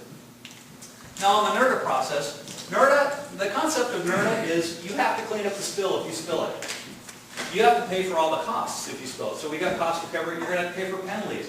NERDA is not a penalty. NERDA, it recognizes the fact that when oil hits the water, environmental damage occurs to resources that we all own as the public. Those are public resources we all own. Yeah? What does NERDA stand for? Oh, I'm sorry. Yeah, good point. Natural Resource Damage Assessment. Injury to natural resources that were injured as a result of an oil spill. So because we owe those resources, even if the spill was cleaned up, that damage still happened in the environment while the oil was floating around, and still might be floating around in very small concentrations in the environment that we could never clean up that low, and will continue to harm the environment for the future, however long that is. So NERDA concept is recognizing that you have to, as a spiller, compensate the citizens of the state for the injury that was done, that you write me a check. I put into a special fund called the Coastal Protection Fund. Most of our spill penalties will end up there too. And we use, by law, we can only use that money in the Coastal Protection Fund from both the penalty, same spill, and the damage that was done to our resources to do restoration of those resources that were injured as a result of the spill. Really cool thing in Washington State. There is a federal process for damage assessment. There's a NERDA process created under Open 90 that I can't think of the last time there was a large enough spill to warrant the use of the NERDA process. Maybe Puget Sound Henry, the Greenwater. Was that even a federal NERDA? It wasn't done under the compensation scale. Yeah. It was, but it was negotiated. So we're talking big spills like the Gulf spill is going to have a federal NERDA process. In Washington State, we have our own law, which means that all of those spills that happen in Washington, our threshold is 25 gallons and above, runs through the NERDA process, and we're able to do restoration of our resources because of it. It's a very quick, clean process. A federal NERDA will take you 20 years to resolve. The state process will take you 3 months to resolve. And then we have money, we can start looking at restoration work. Yeah. Yeah, that's something we asked about, was the functionality of that. There's been a lot of talk of, it'll bankrupt you. If there's a farmer with $1 million liability, Yep. you know, he's going to have to sell. And I don't know if he can pay for it. Yeah, So his insurance company is looking at that right now. We're 26 years from Exxon. Yep. As far as I heard, that's not settled in terms of all of its payments yet. Deepwater Horizon, not paid for yet. Yeah. So, I mean, we're practically speaking is the wedge of when this model works. Yeah, so it's not clear. And what it looks like is the federal government says, yeah, we want to do it, or no, we don't, let the state process run. Yeah. Are there ever any criminal prosecutions associated with oil spills? Absolutely, and we're seeing that. So recent examples, we've now got 4 criminal prosecutions for derelict vessel incidents that resulted in spills in the state of Washington. The state attorney general is taking on derelict vessel cases and prosecuting folks who leave their boats, their boats sink, or maybe in a couple cases they were intentional about sinking them, and it caused pollution, and then there's criminal prosecution. If you remember the Penn Cove incident that happened, the Deep Sea was the vessel. It sank with 8,000 gallons of diesel on board and shut down the Penn Cove mussel commercial operation. Really impacted the community of Coopville in a negative way for a month. They had to close down operations while we worked on the oil spill, raising the vessel. The state spent $3.6 million in pulling that vessel up and pulling pollution off the water. He is doing jail time as we speak as a result of the derelict vessel statutes in Washington. Dave, sorry to interrupt, we have 1 more minute, Okay. if you don't mind. Sorry, just to keep us on track, but go ahead. Just like that, point out quickly that San Juan County has been running a pilot project for derelict vessel prevention program. Yeah. And have been exporting that out to other counties in training. And in 2014, I'm not sure the times, but we had no sinkings of derelict vessels. You guys have done an excellent job up here. And in fact, there's a bill this legislative session that is looking at encouraging DNR, not requiring, but encouraging DNR to create more pilots like that, because because San Juan County has done such good work at managing the derelict vessel problem. It's a big source of oil in our water.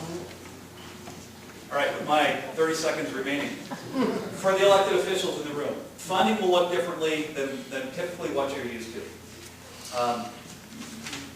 Brendan, you have worked a lot of disasters all over the nation, and generally the disasters, the big events that happen, are managed and funded under the Stafford Act funding.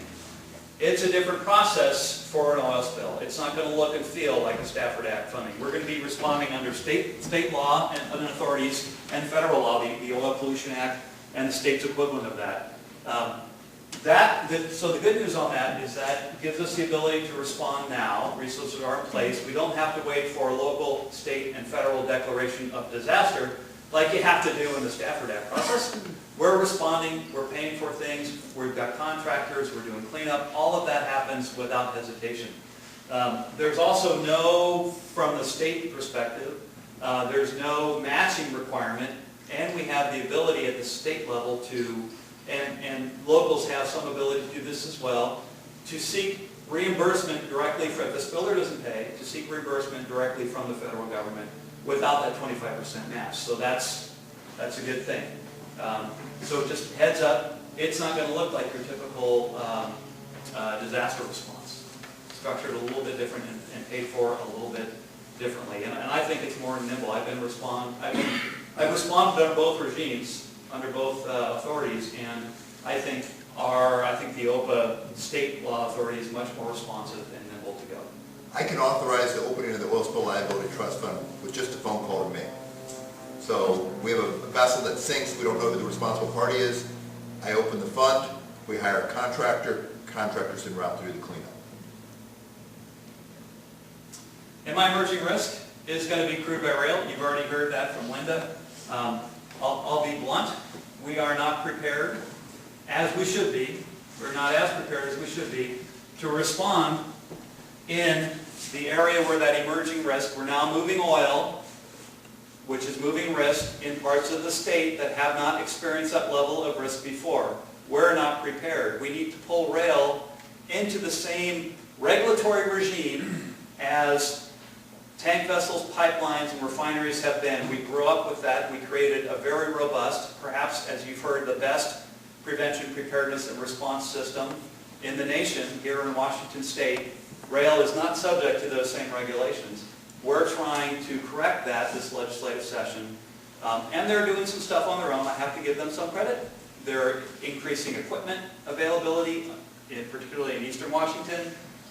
We need to have them develop that very thought-out contingency plan and join our drill program, because we can accomplish things very quickly and responsibly.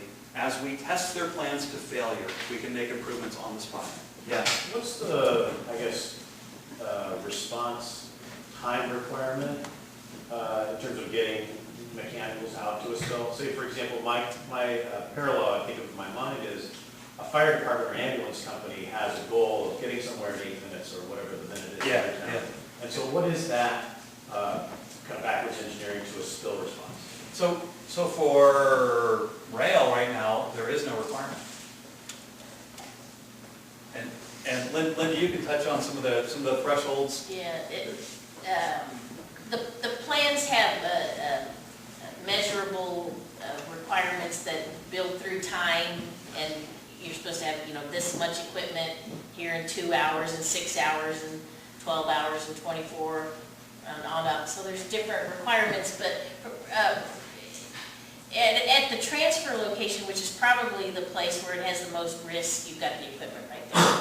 So you have it there. There's very little delay, especially with the pre-booming requirements in this state, which I think Scott might talk about.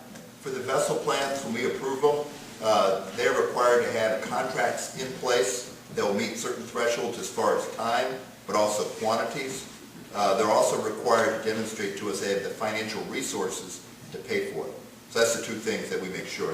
That's for tank vessels, non-tank vessels, as well as waterside facilities. Okay. I'm going to ask that further questions get held so we can attempt to get back on track. But thank you so much, Dave. I really appreciate that. I'm going to really quickly introduce our next speaker, Don Navila from the Washington Department of Fish and Wildlife. He is the acting unit supervisor for the oil spill team. Yes. And he's going to talk about what happens when wildlife are impacted by oil spills and this is taking place. Good afternoon, everyone. Just wanted to give you a little overview of why Fish and Wildlife is involved. We're not the spill regulators, but our mission obviously is to preserve and protect natural resources of Washington State. Sure enough, when we have an oil spill, those resources get impacted.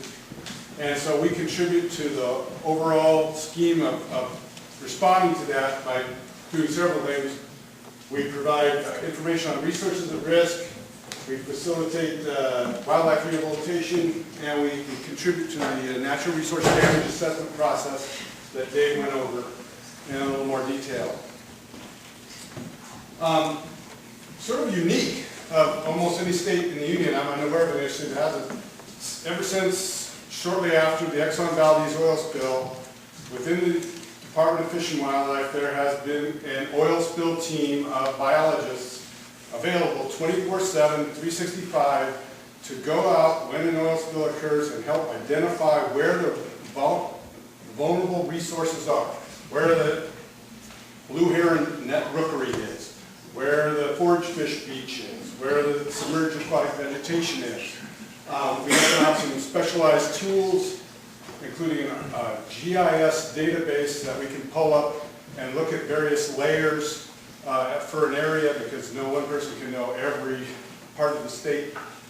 And this has layers with historical database from Fish and Wildlife and other agencies for things like where is, it has eagle nests in it. It has shellfish beds. It has wet salmon runs that are going up each river. So this kind of thing, we can use this information to help inform Unified Command about what in the natural world is at most at risk, and then we can help prioritize those GRPs that we're talking about, the individual booming strategies. We can say, well, this may be a little bit farther away, but it's really, really sensitive, so you should start getting the resources out there and protect it right away, because once it's oiled, we're not going to be able to fix it.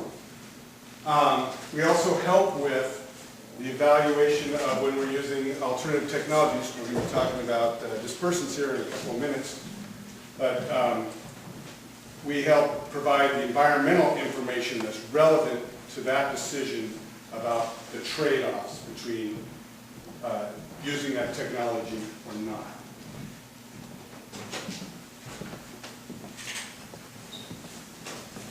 For oil wildlife response, you saw the big chart of the incident command system. We come into that in a couple of places, but our biggest area is we run what's called the wildlife branch in the operations section. And when we are doing that, we are coordinating search and collection crews that go out. We're coordinating overall reconnaissance for where wildlife may be impacted. We're also managing the setup of a wildlife rehabilitation facility, which I'll talk about more in just a second. And we're managing any wildlife hazing. Well, I guess I did use your picture, didn't I? Hazing. This is when you might want to use something to basically scare wildlife away from where the oil spill is. It's not always applicable, because sometimes you scare birds up into the air, they're going to go anywhere and they may land in a worse place than you started. But here's a couple of examples of how we get involved in hazing. On the this side, I guess there's a pointer on it. Yeah, there's a pointer, yeah. Just last month in Port of Tacoma, there was a spill of about 20,000 gallons of asphalt into a local pond.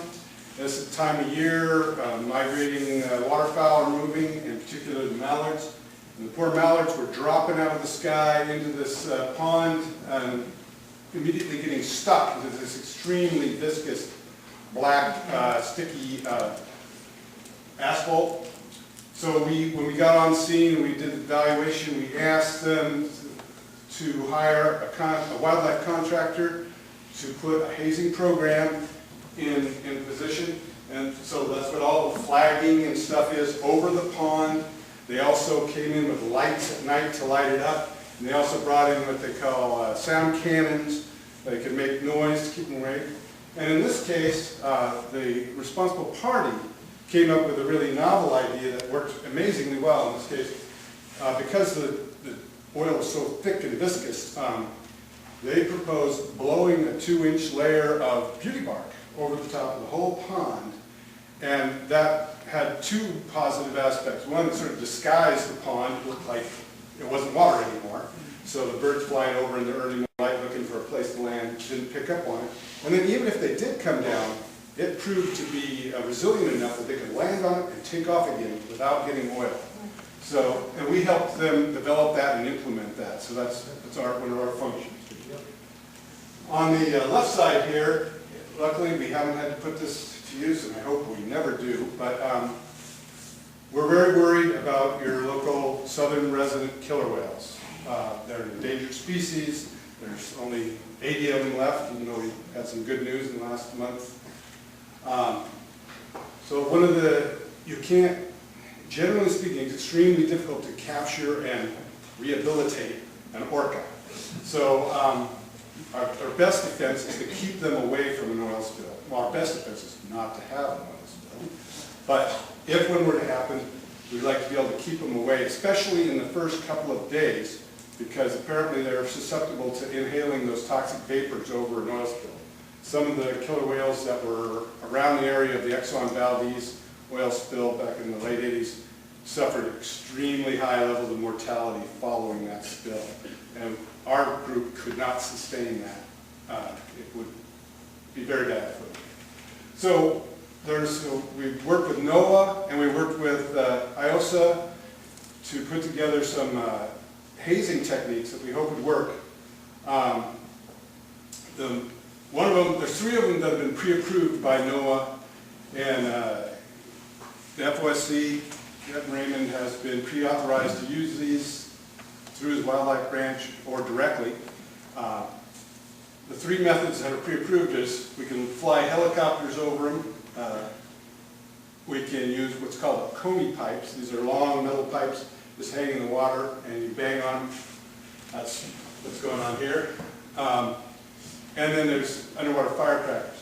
One of the most, helicopters might be useful real early on because they can get there fast, but it's extremely expensive and it's tough to keep that in a sustained method. Well, comey pipe is probably one of the best methods, and thanks to IOSA, a year ago, more than that, March of 2013, was it? Spring 2013, yes. Yeah, they did the first ever field deployment of the equipment that's put together. And what you're looking at here is a picture from one of their pilots of a line of 10 different vessels about 200 yards apart. Each has a pipe hanging over the side. They were banging them in unison to create a sonic barrier so that whales would not move through this.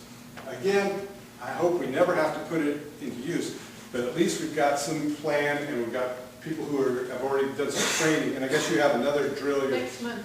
going to be trying to work on. Yeah. So that's some of our capabilities, some of what we do is relative to hazing. I was asked to ask about our mobile response unit. It's not ours. It was developed jointly, I think, through regulation, Fish and Wildlife contributed, and industry. We were asked to come up with there's no large facility in the Northwest that can handle hundreds of birds that are oiled during an oil spill. During the Nestucca oil spill out on the coast, it was one of the classic, like convert a high school at the last minute and make a mess of everything. So we wanted to be ahead of that. And through efforts from industry and regulators, they came up with a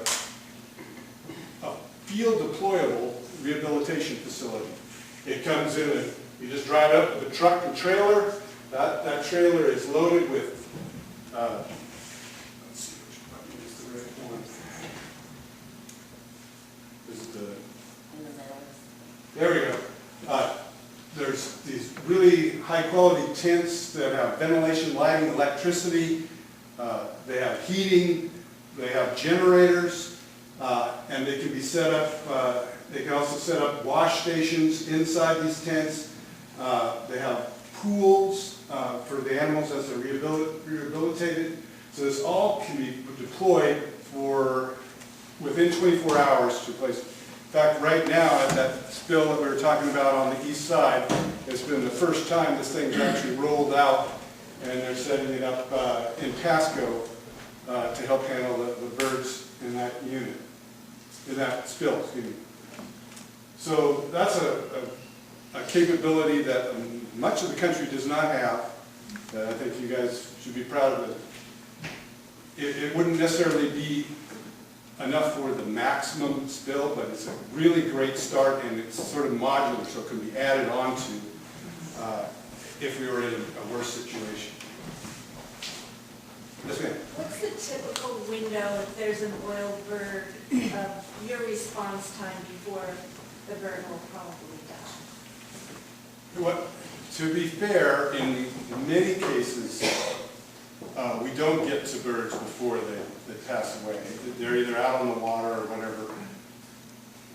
But if you can get to them, like there were 4 birds that came down in that pond, and luckily we got to each of them within probably 6 hours of the time we landed in it, and they were horribly covered in oil. But all 4 of those survived and were released in good health. Obviously, the longer they're oiled, the more likely they're going to die from the main thing that kills birds when they're oiled is the feathers no longer insulate them, so they die of hypothermia. They may also get toxic effects, particularly if it's gasoline. Where's that truck typically stationed? Well, there's 2 up, there's NRCES has one in Seattle, and MSRC and Clean Rivers have different ones. At least one's down in the Vancouver area. Yeah, we have them partially on the Columbia River and partially in Puget Sound. Yeah, so, and they can roll pretty much anywhere there's roads in the state.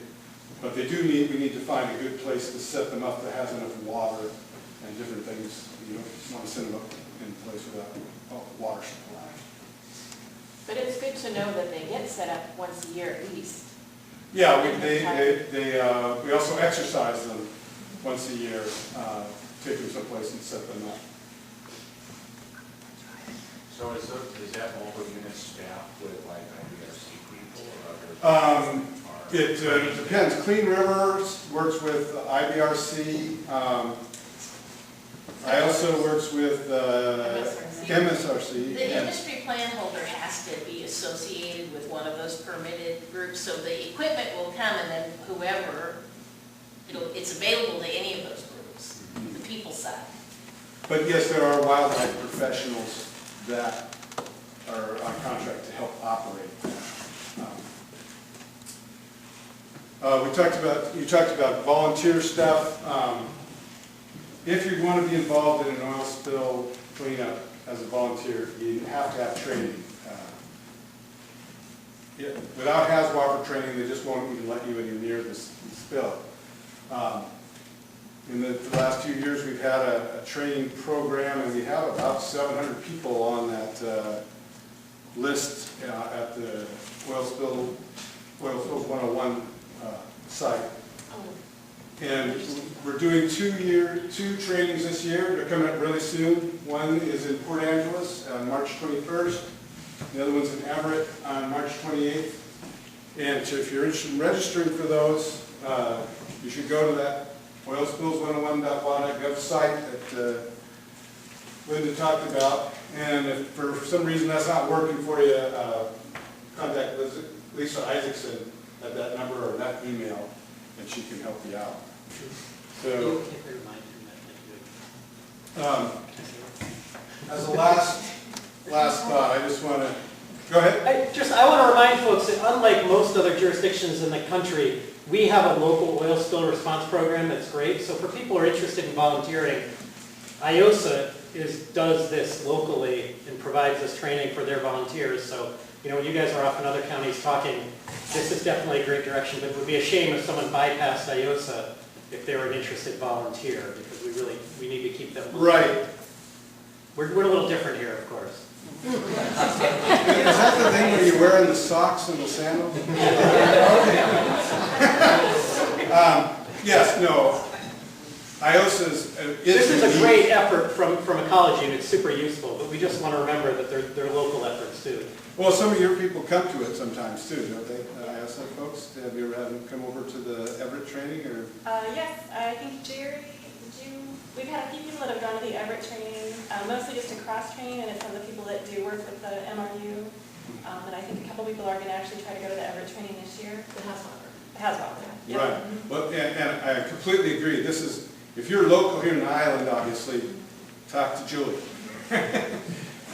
Yes, sir. Do you need to retake the course occasionally to maintain your qualification? Unfortunately, the federal standard is, which is also the state standard, is you got to do every year. And it's difficult for people to do, but that is the standard. One thing though is that just trying to find options to, maybe, you take 5 hours of classroom thing, and then you have an hour of homework that you turn in, or that, before and after the class, or different things, because it's hard to do that full 8 hours, the same thing every year. What I know what you're saying, and I hope they can move that way. I don't have the authority to do anything about that right now, but looking for other ways. It's a constant complaint I hear from people who are interested, is that this is a lot of time just for training, and it's the same thing I heard last year over and over. But right now, it's the system we have to work with. So I guess as my last point, I just wanted to reemphasize, Captain Raymond's talked a lot about prevention. And we really believe in prevention, because by the time we roll out the MRU and we're pulling birds out, even on the east side right now, they have about a dozen mallards that they've collected, but they've also got 8, 10 dead animals already. Prevention is really the way to go. So, thank you. Thank you so much, Sean. Appreciate it. Okay, so we are going to do a little reshuffling of our agenda because I'm sure this is not going to be an unfamiliar issue to all of you. We have a ferry challenge. And so we've moved Heather Parker from the U.S. Coast Guard to present right now. She's our speaker on our special topic of dispersants. And I'm going to bring Heather up here right now. I'm also going to mention as she's coming up here that there's a handful of us who, if you're not on that 4:30 ferry, our spouses are going to divorce us. So we're not going to be rude at the end of this training, but there's a few of us that are going to have to shuffle out the door to get down to the ferry. So that's Heather. And thanks for accommodating me, and thank everybody. I know it's tough to sit in the chair all day, get so much information thrown at you, and I appreciate everyone. It's a beautiful day to spend with us. So I wanted to just touch on a few things and then get right down to the meat of what our policy is in the Northwest Area Contingency Plan, and Linda's mentioned, a few other folks have already mentioned that. And then I want to wrap up with how you can get involved in the decision-making process, and kind of reinforce some of the things some of the other speakers have covered.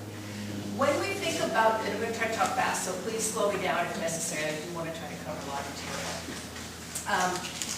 When we go around to the point when we want to consider the use of dispersants, that's only in the context of oil spills in open water.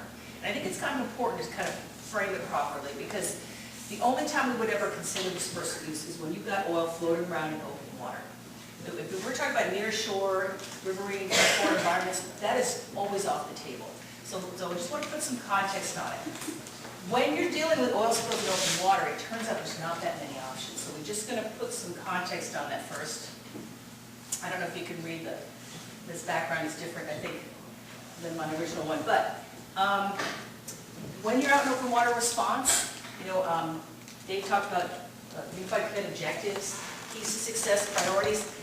To be successful to combat oil in open water, there's a couple of key drivers there, or keys to success. Minimize the area of impact. Remove the oil off the surface of the water as soon as possible. We don't want it floating around there. The longer it's out there, the more of a hazard it is, the more things are going to get injured. And we really, in most every case, we really want to keep that oil from hitting the shore. That's pretty key. The issue is, when you're looking at oil in that open water environment, there's actually only 4 things you can do to really treat or attack that spill. Natural recovery or no action, mechanical recovery, which are the booms and skimmers, in situ burning, and dispersants.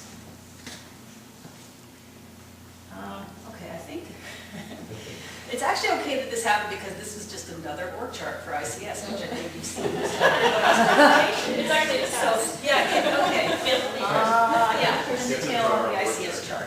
It's basically just a reminder of how we function, and of course you've heard that several times today already.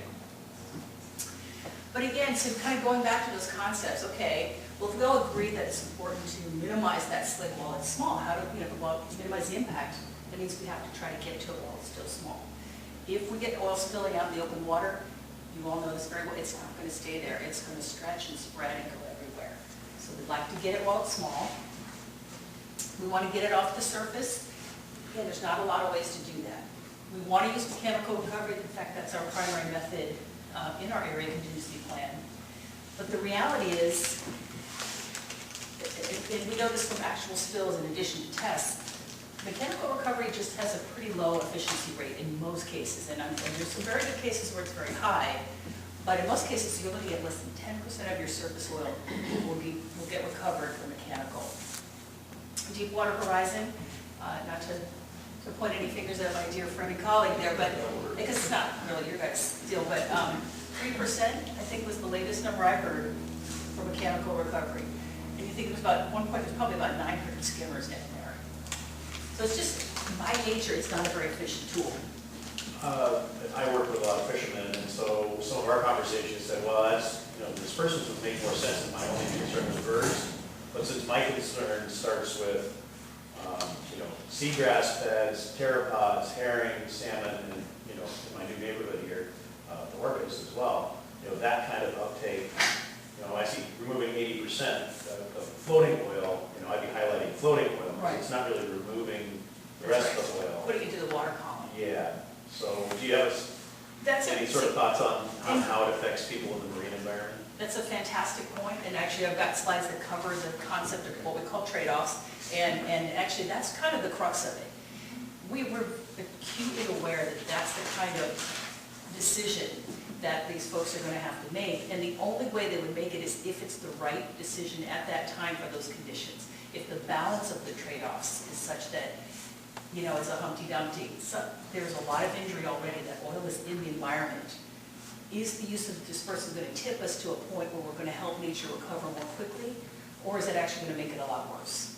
And those are very tough decisions, but we don't want to take it off the table if it's a reasonable option to consider. I do want to cut, and I will get you in a second, I promise. I am going to talk very briefly about, again, we've all heard horror stories about Deepwater Horizon. The science will be coming in for years. That actually is, and the good news is for us, we were never going to have, at this point, a prolonged release, or we would ever consider spraying dispersants for days and weeks. If we ever did it here, it would be a day, a couple of days, a very discrete application. So if we did drive oil into the water column, we're talking about hours and days of effects, not weeks and months. So that's the trade-off. So do we selectively affect and acutely affect, planktonic species for a day or so? Is that worth the trade-off for the waterborne species and the shoreline? So those are the questions for us. What parts of the Salish Sea and the Strait of Juan de Fuca do you consider open water?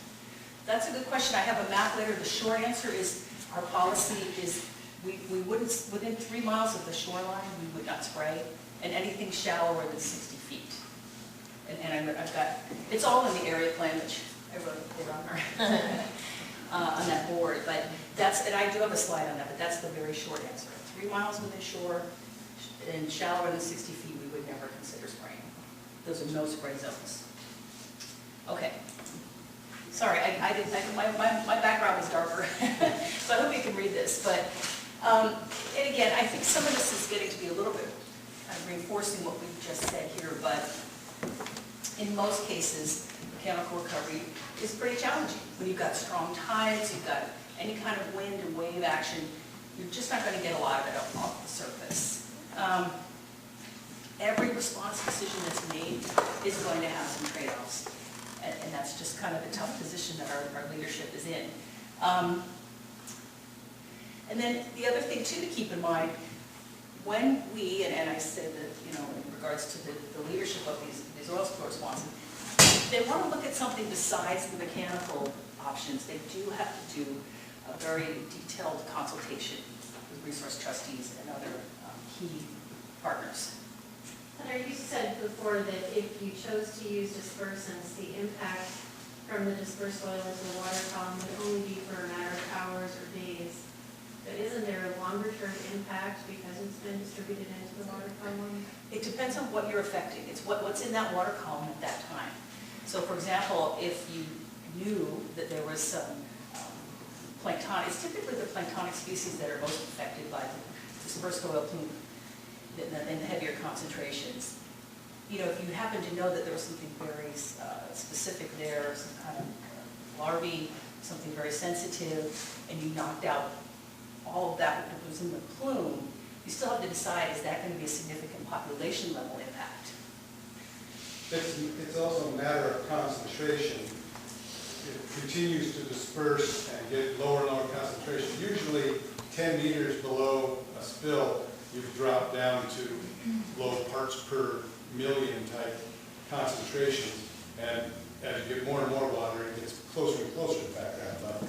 It's always there, it doesn't go away, but it is more. Well, it does, just biodegraded, that's the good news. But let's, very, very good questions. We're going to keep moving forward if that's okay, because we're going to touch on some of those. And hopefully, if it doesn't answer your questions, definitely let me know. But again, I think what we're just trying to convey is that nobody here wants to go out and spray dispersants. But I think there may come a time when we at least want to, if it's the right tool, we want to have the conversation and think about it. And again, we've already covered this concept that once the oil is spilled, we have a big problem. We're going to get injury, and then we want to look at what we can do from our perspective to help balance those short-term impacts versus what's the longer-term help, what's going to help enhance the long-term recovery of the environment, because that's our ultimate goal. You know, if we had an oil spill in a marsh, we could go in there with backhoes and scrape every bit of that oil out, but would we ever want to do that? Probably not. We want to be careful so we preserve the integrity of that environment. And again, how do we, minimize the injury and help that long-term recovery? Talked about the 4 options. Kind of go through this fairly quickly, but each of those 4 options for on-water spill response, like anything else, they have their attributes and their limitations, pluses and their minuses. The no response option or the natural recovery option, there's very few cases where we would do that as a choice. It's typically going to be a safety issue if we can't get boats or any kind of equipment into the area. That would be when we would choose to consider not taking an action. But again, if you leave the oil out there, it's going to eventually impact things. It's going to probably, if it's a crude oil or other type of formulation, it might emulsify, and then you're going to expand the volume of what you're dealing with. And you could end up with some long-term impacts.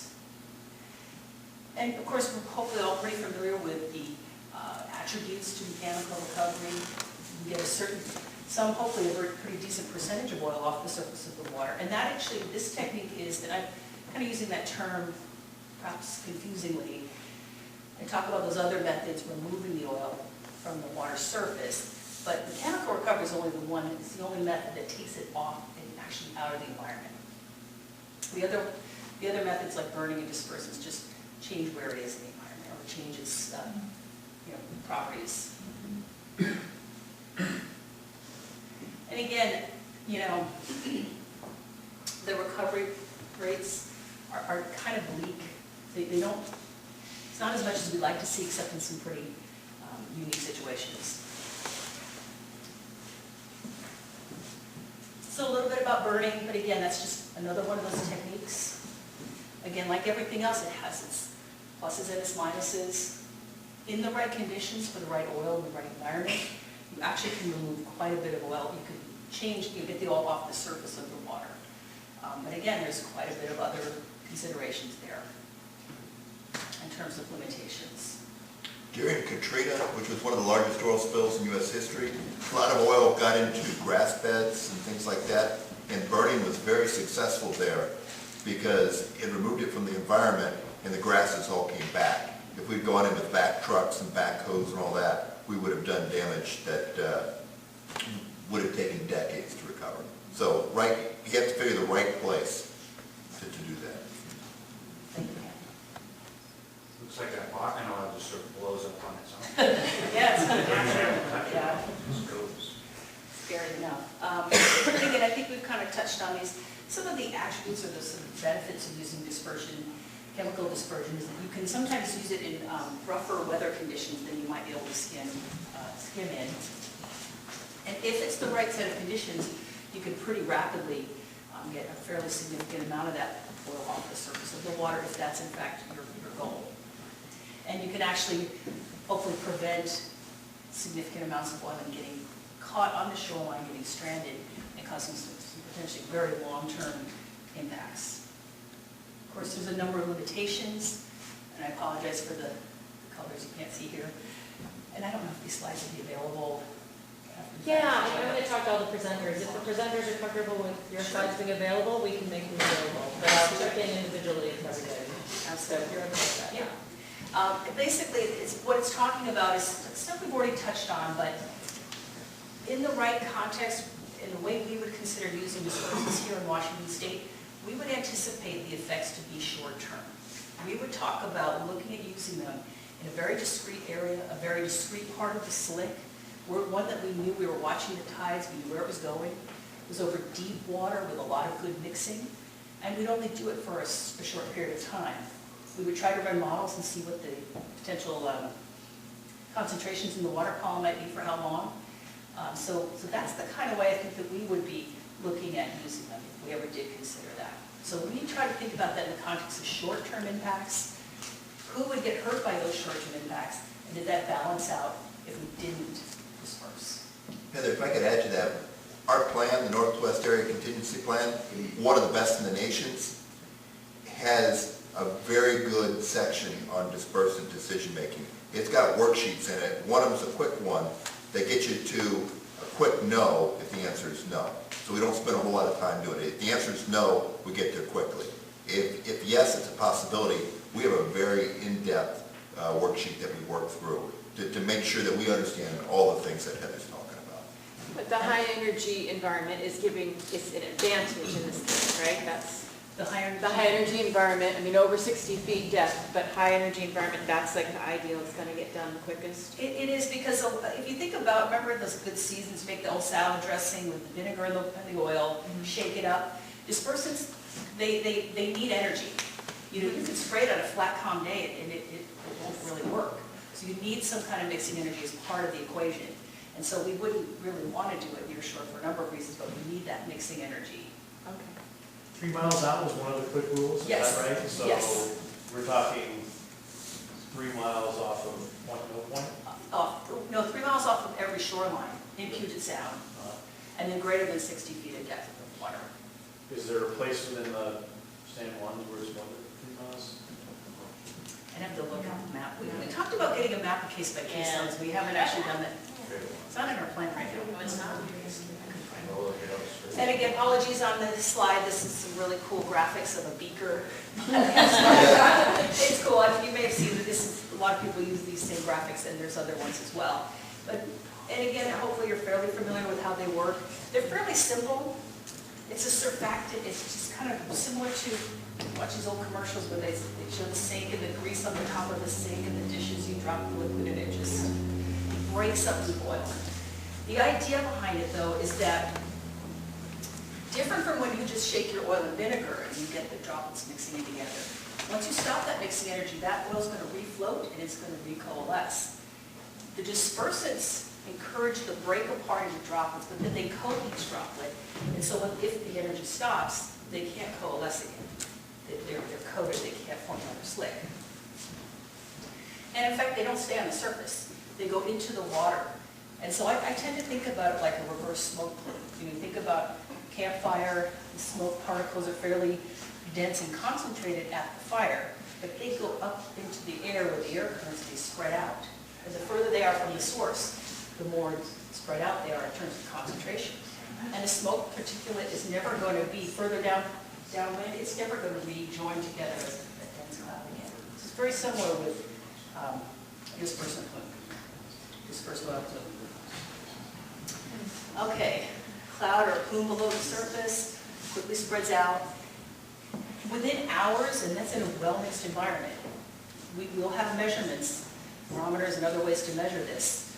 Within hours, we expect the concentrations of those droplets to be below in the parts per million, in most cases. But the animals that are coming out to feed in that level of the plume are, they're in high risk of danger to be able to feed in that, and if it doesn't really get rid of it, it just disperses it even more. That seems like you have a potential more environmental problem than you would if you could continue working and getting it off the surface.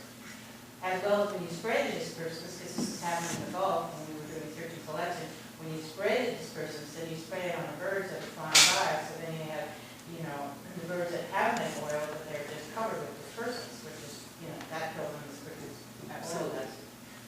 that last part, that's something we would aim very strongly to avoid. And it could be part of the trade-off, it would be part of the trade-off discussion. What's interesting though is some of these things are floating around, you've got a good point, but they don't just stay there. They actually, again, they're spreading out the further, they're not going to stay concentrated. They're actually going to start to biodegrade very quickly, and this has been tested in a lot of different laboratory tests, but also out in the field to some degree. And pretty quickly, there's naturally occurring microbes that are going to start to latch onto these dispersant-coated droplets of oil pretty quickly within hours. In hours to days, they start colonizing. And this is a cartoon, but it helps to describe the expected process of how this works. You get this colonization, basically, of bacteria around each of these droplets. They start to break them down, and then larger zooplankton and other types of little critters will start colonizing around those. So within a matter of weeks, we expect those droplets to be biodegraded, basically, or well along the way. And as we chime in if I'm missing something or. Right, although it's probably going to be slower in the Northwest. Microbiologists know it's going. Unlike Southern California with that natural cease, or the Gulf with that natural cease, our bacteria are not the right fauna to go to oil immediately, and the lower temperatures also slow down their activity. So it will work. Yeah, It'll take a little longer than in normal plants. Okay. But meanwhile, the concentration of those droplets is getting more and more spread out with time. They're not effective on a range of different oils. We don't use them on very heavy oils. We would never use them on very light oils. Would you, how, do you know if they're effective on diluted bitumen, and would you consider it in this build-up? There's some tests being done. Environment Canada is looking at that, and I don't know if anything conclusive has come out yet. It's a great question. People are looking at it. I don't know if any preliminary results out yet. It is being looked at.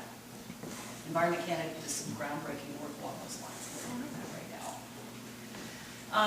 So again, kind of want to move forward to the policy, but just another couple of quick points. People are concerned for good reason about the toxicity of the dispersants themselves. And as it turns out, the dispersant alone, its toxicity is about an order of magnitude less than the toxicity of the dispersed oil. So it's actually less toxic, the formulations we typically would use, than things like a Dawn dishwashing soap. It's certainly we don't want to do it, but we don't want to use it if we don't have to. But really, the toxicity concern comes from the dispersed oil droplets. So does that sound about accurate? So that's really something to be aware of. And a range of different delivery platforms. And again, it's really, the decision is going to be about trade-offs. Is it really going to get us to what we need to do in terms of helping the environment recover for the long term? And that whole concept is called net environmental benefit. You may or may not have heard that term before. And the other thing too to keep in mind is we like to be able to have at least a range of options and maybe a combination of options. So we will always use mechanical recovery when it's safe to do so, but we would at least like to look at other options and see if they help us. I'm sorry, I'm going to wear the heavy hat. I'm going to ask that questions get held till the end, because we're running up on time. We have two more speakers, and I don't want to short trip them more than that. I'm very close. I'm going to get back to our policy, and I appreciate everyone's patience. Okay. So in the Northwest, the policy that describes how we evaluate and who has the authority to approve the use of dispersants is all contained in the Northwest Area Contingency Plan. Here we are in Region 10, so Regional Response Team 10. That is the group of people under the National Contingency Plan that has the authority to make the approval or authorization decision for the use of dispersants. In particular, there's about 15 different agencies on that RT, but it's actually a few specific people or representatives that have the ability to make that decision. It's the EPA representative, it's the state representative. They have, along with the FOSC, to concur for the use of dispersants in case-by-case zones, in consultation with the Department of Commerce and the Department of Interior Natural Resource Trustee representatives. So these are the people we're going to say yes or no. Now, they have to talk to a lot of other people, they have to consult with other people. They have the actual authority. We have 3 zones of approval or authorization for dispersant use in our region. We have an area that's pre-approved. That means that Captain Lane gets to make the decision, because it's already been pre-approved by the RT. We have case-by-case zones, and we have no-use zones. This is kind of a modern, but this is literally right from the area plan. The pre-approval zone, it's easier to show you on a map, although it's basically this entire hatched zone here. That magenta line following the coastline is 3 miles, and then it goes out to 200. That's our exclusive economic zone. There's an area for the Olympic Coast National Marine Sanctuary and Macaw's UNA. Everything in that hatched area is, Captain Raymond gets he's already been given the thumbs up to make his decision that he would make in an informed way with the rest of his team. Most of the other areas you'll see are case by case, except for a few non-use zones. So the no-use zones are waters that are, again, less than 3 miles from a shoreline and less than 60 feet. There's also a region in south of the line drop between Point Wilson and Admiralty Head, and then we don't use it in freshwater environments. So basically, what will happen is we'll have an oil spill response set up. Captain Raymond, Dave Byers will get together with the responsible party. They'll hold a unified command. If they think it's appropriate to consider the use of dispersants, they're going to set that as a unified command objective.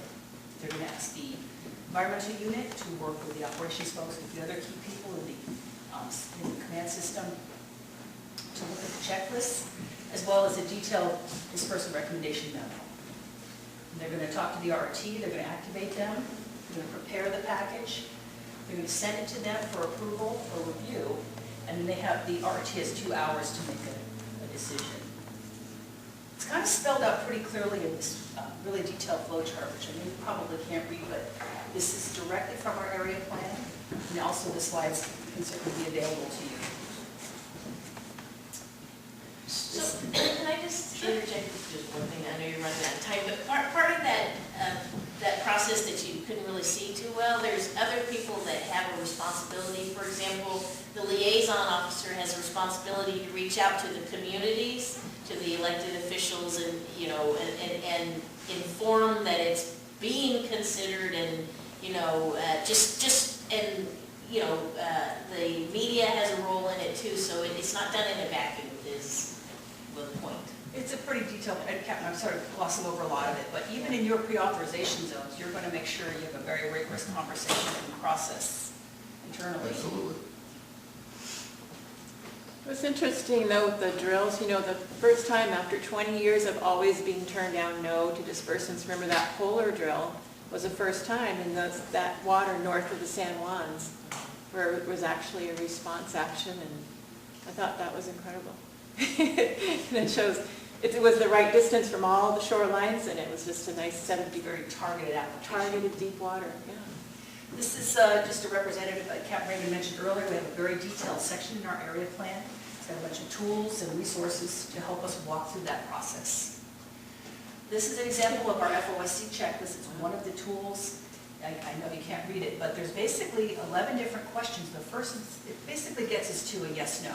Is it even an option in this situation? Can we do it? Is it feasible? And if we can get through this with mostly yeses, then we move on to the more detailed conversations and information. We kind of go past that. If we do get to the point of spraying, we have a very detailed process that's been laid out some years ago to monitor the efficacy of the use of dispersants. It's called the SPARK protocol, Special Monitoring of Applied Response Technologies. You can find information about it in our plan, but it basically gives us a range of tools to be able to monitor what we're doing and somehow figure out how efficient those dispersants are. The best way to get involved in the decision-making process is to get involved in our area committee and with our area contingency plan. And we mentioned the task forces. We do those every year. We're just very eager to have more and more folks get involved. You're very welcome to participate because it's ultimately your plan as well. I think. That is actually, I sourced the photo, but it's an amazing photo. So yeah, let's get involved. Very, very eager to have you all involved. That's a lot in a short space of time, so. Yeah. I don't, you guys might be spinning. Thank you so much, Heather. I think we have time for maybe one question, and before we ask the question, I will just note that as the San Juan Marine Resources Committee was discussing this as a topic of concern, it became very clear very quickly that we could have an entire day on this topic. So we had a half an hour. So just know that this is a big topic, obviously. And we can talk more with the MRC about that. Jen? Marie, can we just clarify, are all of the speakers running out of the room to get the 4:30 ferry? Some of us have to leave now, I apologize. Yeah. Okay. Yeah, no, that's fine. Heather has to leave now, which is why we shifted her up. And Scott and I definitely have to, I believe so.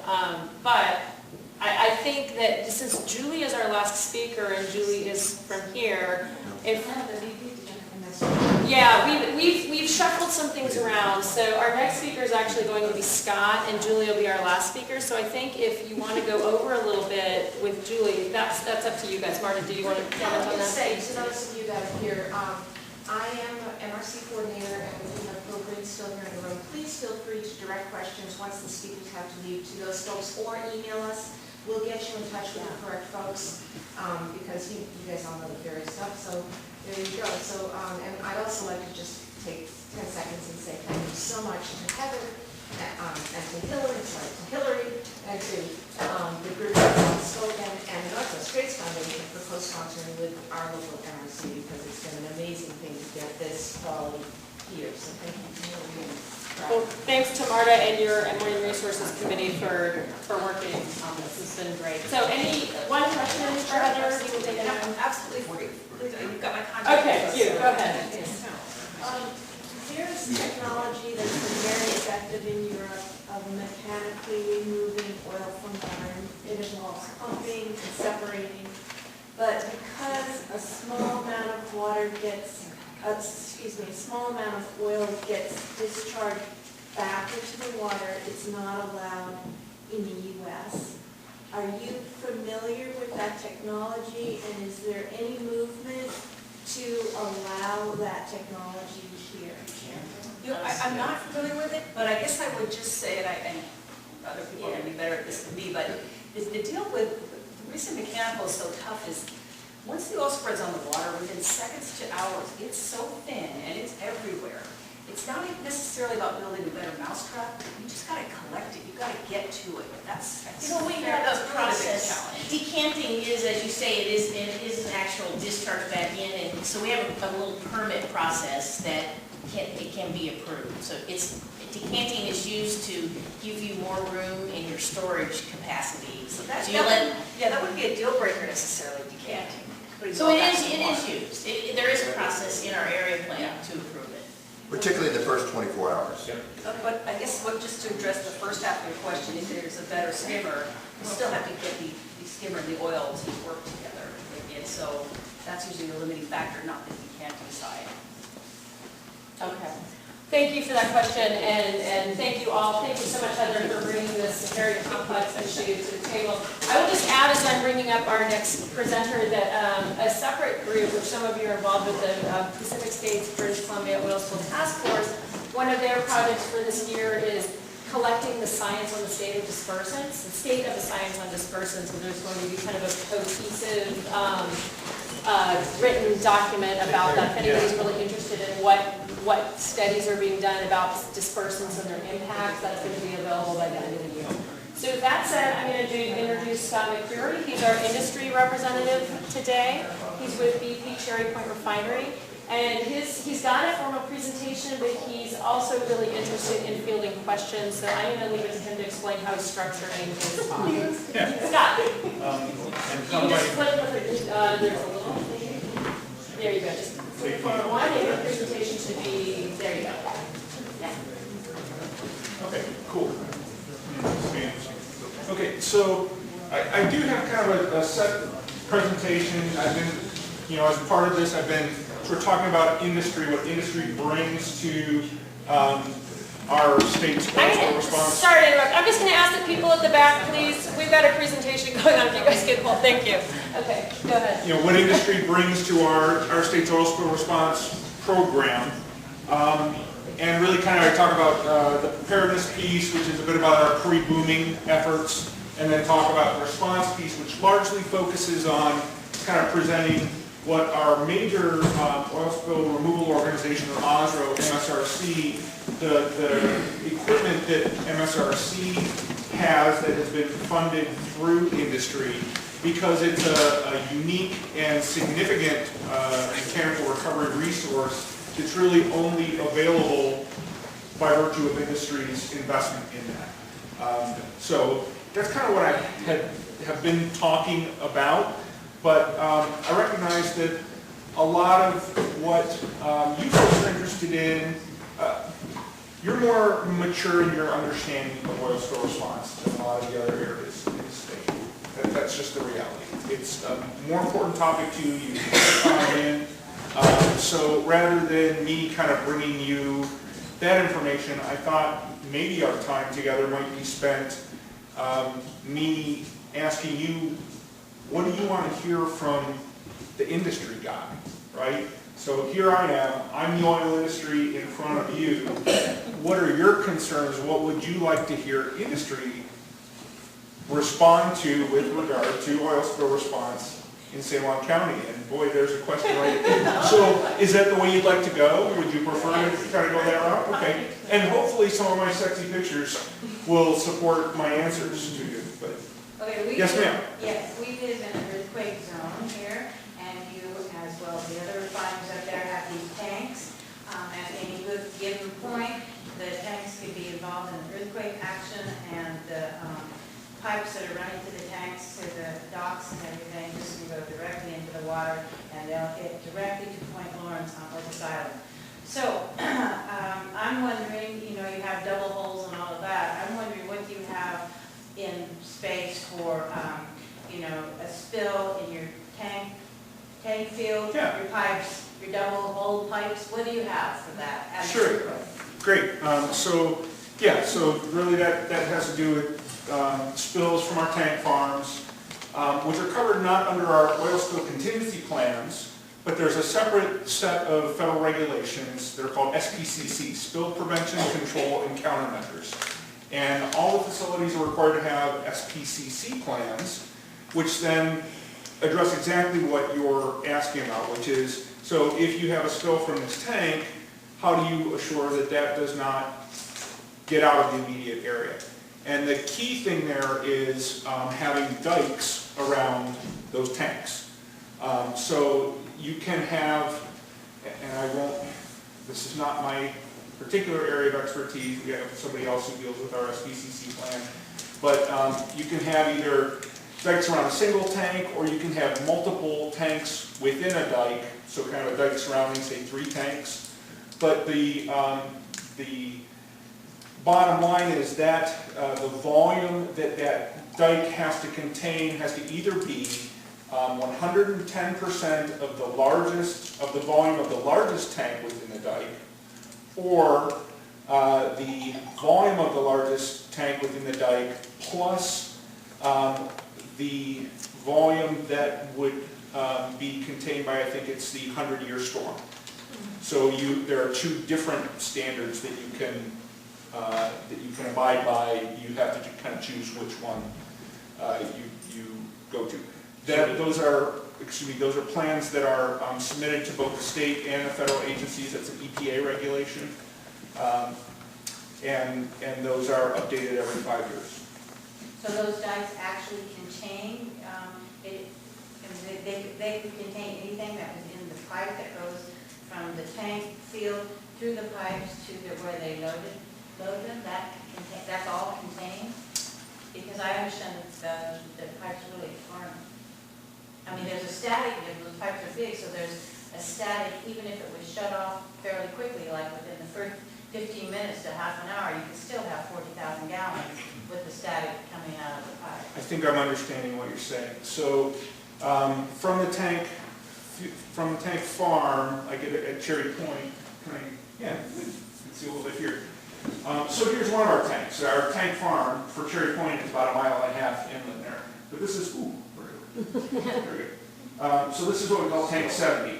And there are all the lines that run from the tank farm come down, right down here, all the way down the dock, right?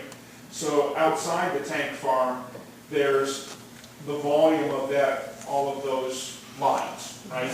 So if there were an earthquake and those lines themselves breached, is there anything to contain that?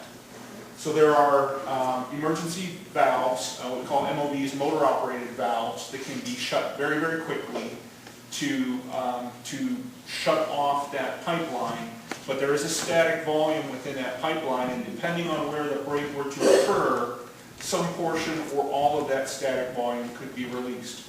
So for Cherry Point, the static volume in the lines between the tank farm and the manifold on the dock, so that would be everything in those lines, if you lost everything in those lines, is about 20,000 barrels.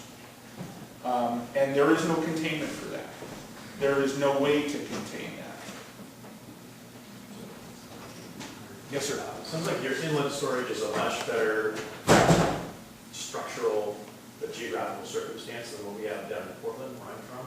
Where we've got the Willbridge Terminal, which is immediately abutting the Willamette River, right there under the St. John's Bridge.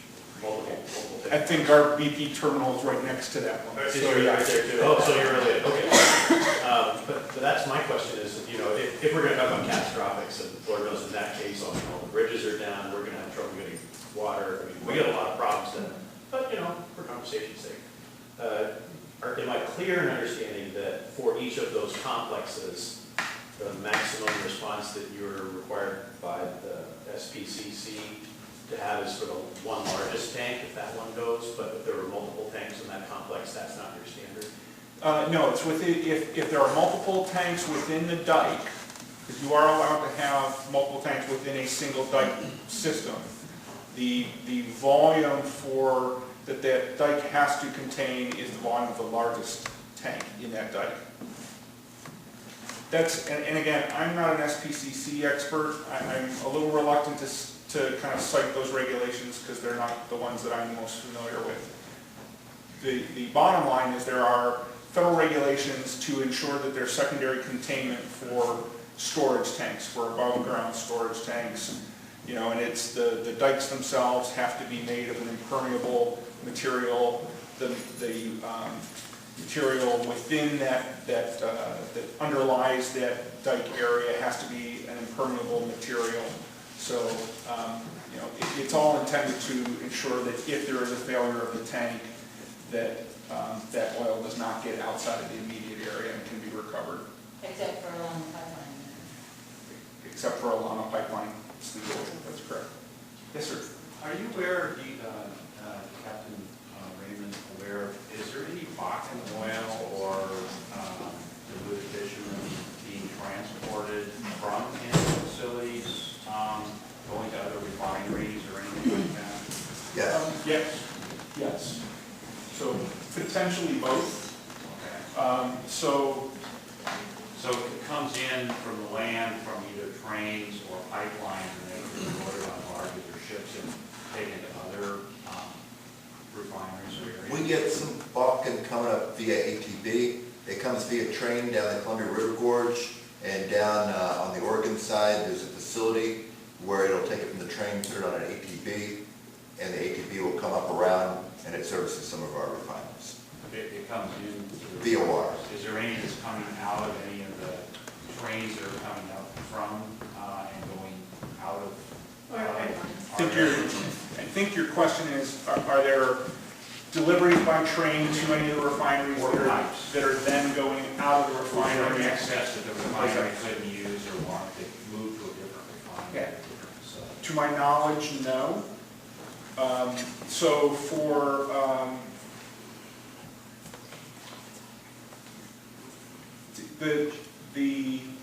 trying to think how that would work for Bakken.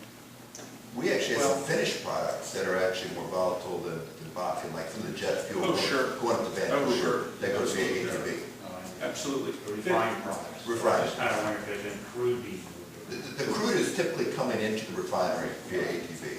Both of those crudes that you mentioned, both the Bakken and the Canadian crude, are both the preferred crudes right now for all of our refineries. And they're the preferred crudes because they're less expensive crudes. It really all comes down to the cost of that crude. The most expensive cost for a refinery is its raw product, which is its crude oil.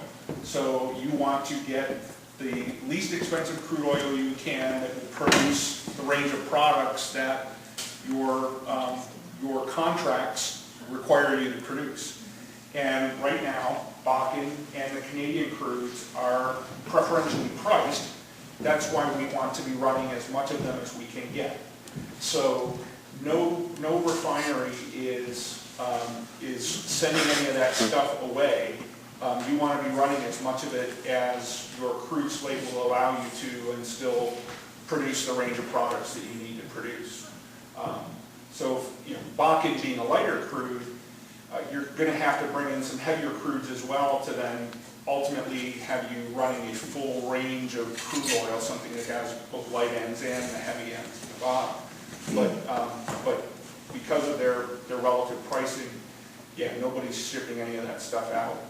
You want as much of it as you can.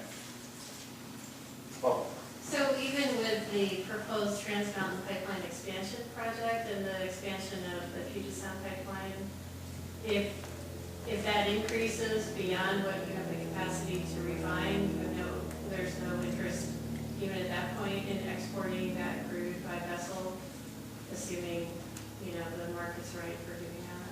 Well, the expansion of the Puget Sound pipeline portion of the whole Trans Mountain line would not allow for, all of the Puget Sound refineries to be able to run,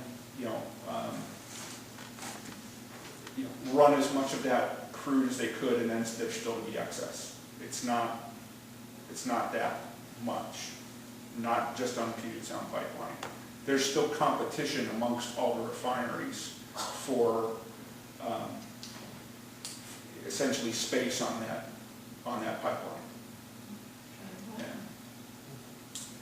Even with the expansion, it's a nice expansion, but that's really good oil for us. We would really like to get it. So then traffic to the north slope is just going to slowly decrease and level out to very... All indications are that, that production on the north slope will continue to decline over time.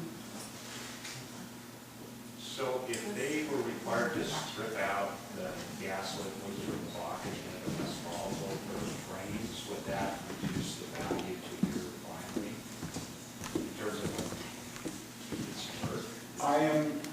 I don't know the answer to that. I'm not a chemical engineer, and I don't know what light ends they would be stripping out. So I don't know how to answer that. I don't think appreciably, because it still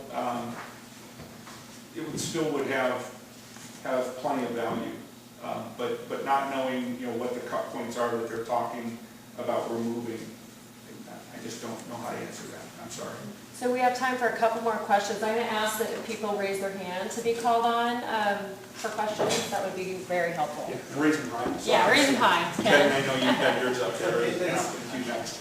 So we heard earlier today that the regulatory oversight of oil trains is lagging behind the actual volume of oil trains. Has the MSRC and related entities stepped up to the plate, so to speak, in order to address oil spills immediately adjacent to the shoreline that you would find in an oil train accident? Well, I don't know that there's a stepping up to the plate necessarily that needs to happen there. MSRC and the rest of the OSROs, including IOSA, are capable of responding to a spill of Bakken crude, let's say. We have had plenty of other light, sweet crudes come into Puget Sound for decades. This is not something that is new. It's a different light crude, and it does have a more volatile component, but it's not as if we've never seen light sweet crudes in Puget Sound before.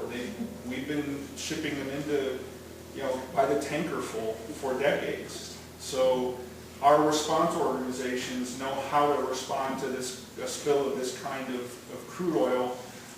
They use different kinds of techniques, use this equipment versus that equipment, configure it slightly differently based on that kind of light crude. But MSRC and the others, there's no kind of stepping up. It's just their first question if there's a spill is, what's the problem and how much is it? So that they know how many resources to be sending our way and what are the right resources to be sending our way. The challenge that we've run with some of the train derailments, we've got 2 in the past month on the East Coast, actually West Virginia, I think there's one a couple days ago, it is really the fire, because it's very volatile. If it gets in the water, you definitely have a lot more evaporation. It's not like you're looking at like the oil sands from Canada. The challenge tends to be is the rails are in fairly remote areas. They're away from some of the equipment, and then typically you get that fire, that quick fire. But you're typically looking at smaller amounts, because the one we're working right now, I think it's 7 cars that were breached, a couple of them are on fire. So relatively speaking, it's not a lot of oil, but it's getting the gear there and then dealing with some of the volatile, it's a safety issue really, getting close to clean it up. Yeah. So for the rail, crude by rail movements, the risk is really that derailment and the fire associated, the potential fire associated with the derailment, and a small community in a remote location not having the capacity to fight a petroleum fire, because that takes special equipment and special training that a lot of those areas don't have. And there's been an effort over the last year or two to really get a lot of that training to those municipal firefighters, hundreds of firefighters going down to a special training facility in Colorado to get that kind of training. But there's lots of little communities between North Dakota and here. So I actually am so very sorry, but given the time, and we're 5 to 4, we do have one more presenter. Absolutely. Scott's going to be here. And not to take very long though, if we can. Will you cede some of your time for some more questions? Is that what you're saying? I mean, I'm here all the time, Scott's not. Okay. Okay, then we'll take 2 more questions Sure. then. And I will say, maybe people who haven't asked questions yet, let's call on them. absolutely, and let me say this, and I am happy to come out anytime. I'm over in Bellingham, it's not that far for me to come. Our vessels come by, your communities all the time.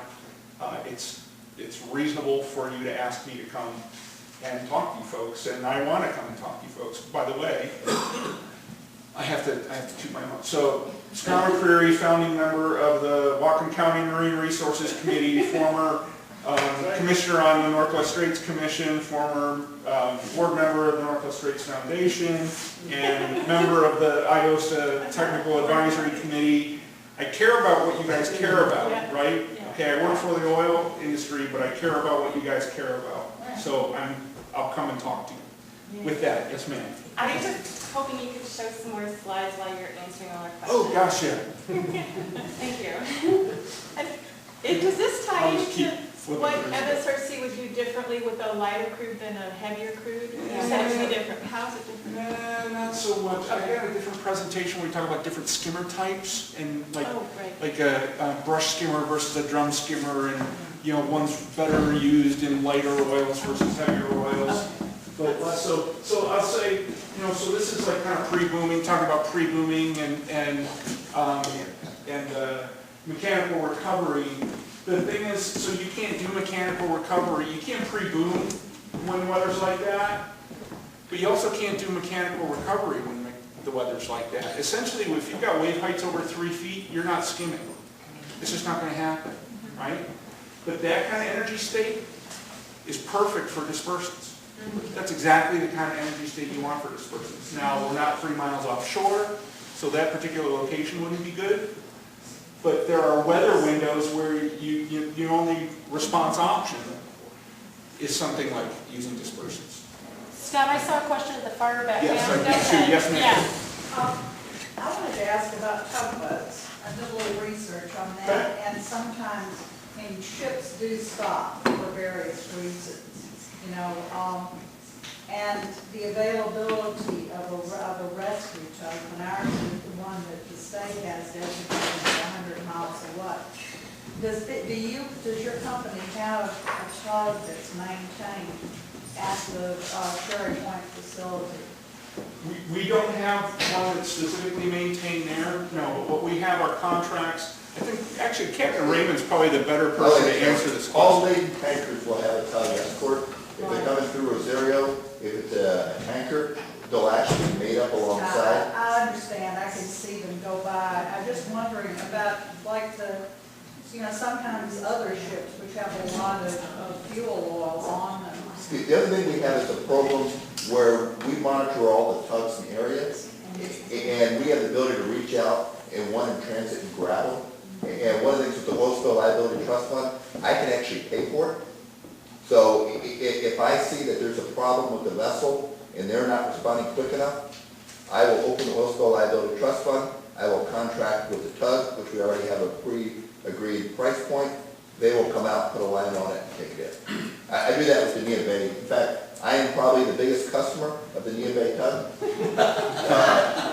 What I will do is I will open the Oil Spill Liability Trust Fund, get the tug out there, put a line on it, and get it under control. So you don't feel that's a risk? Well, there's always a risk. Sure. And I think that's the challenge when you look at this, is how do you mitigate it? What we've done with tank vessels is having the tug alongside already made up.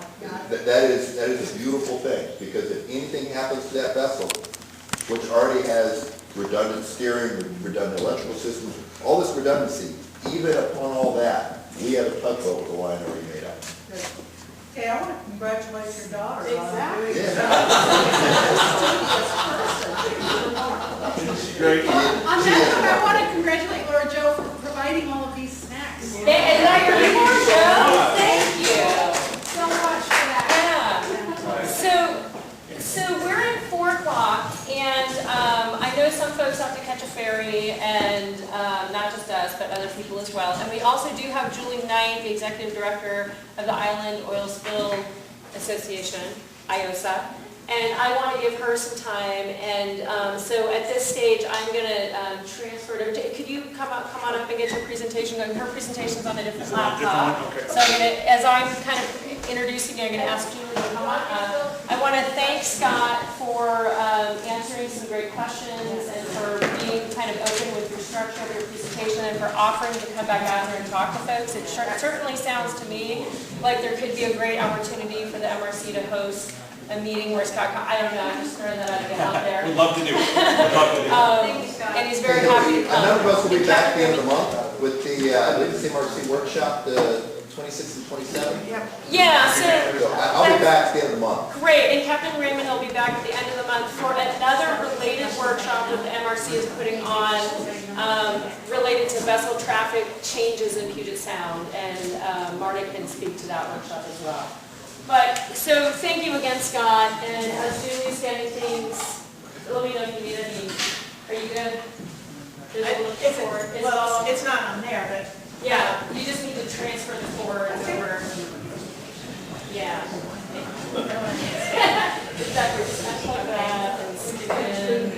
Yeah, wherever it goes. So Julie probably requires no presentation. I do want to honor the fact that we said we go till 4, so if you need to stand up and leave, don't be shy. We totally understand if you need to do that. But Julie has graciously offered to stay after since she's from here and she has time, and she's going to present on what IOSA is doing.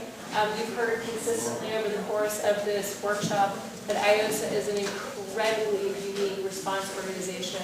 San Juan County is incredibly lucky to have such a fabulous group of volunteers. I've heard nothing but wonderful things. And Julie's their executive director. So I don't know what's happening. I have a magnet out here. Will that work? Okay, yeah, just a second. We need an adapter, just a second.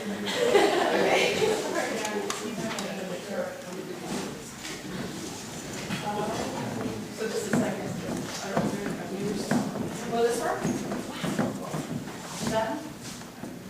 Let me see if you're loud. Just a second, we have a little time to go.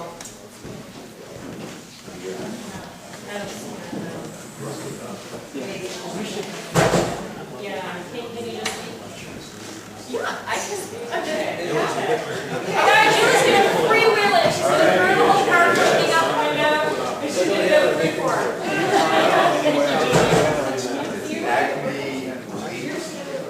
Great to see you. Okay, and that's it. Scott and I are going to have to leave before we're done. So I just want to thank everybody for being here. There is an evaluation form and feedback form, and thanks to the San Juan MRC. So yeah, and there's quite a few items.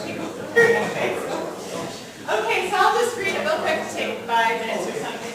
But there's beautiful photographs on here. And so IOSA local responders that we have basically from Waldron, Stewart, Center Island, Canoe Island, Yellow Island, Lopez, Marcus, and San Juan. So really well distributed. And there's a great photo of us cleaning up a bunch of black oil. And then so what we provide is the services we have. First, spill assessment. We're required to get there in a 2 and 3 hour time frame as the state requires. And to do a site safety assessment and monitor for gas concentrations and figure out where the safe area to respond is. So that's our first thing. And when we had a spill off the outer coast, well, excuse me, off our west side, a couple of fishing boat collisions, kind of large seiners and things, we ended up getting a call and being able to take 1 vessel from our Shoal Bay staging area and 1 vessel from Friday Harbor. Both vessels arriving there within the 1 hour travel time frame, and then carrying on with the response and getting it started for dark. I'm sorry, what? If you'll change your slides, I can pick it up here. Oh, wow. Like that?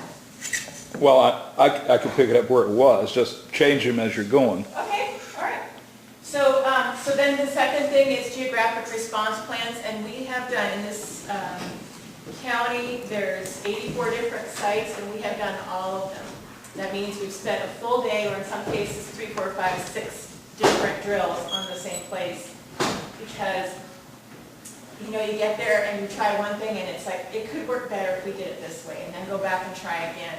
And in fact, in April, we're going to try again. We're going to work on Prevost Harbor, again on the east side of the entrance of Prevost, and get the final challenges and attachment points set, another rock bolt set, so that we can actually, as rocky and current filled as it is, we'll still be able to get the right amount of glue, make the glue, divert the oil to the side where we can collect it. And so we're going to nail that, the last bits of that down in a few weeks from now. Also, we do on-water containment and control of the oil, of course. And sorry, I should move away.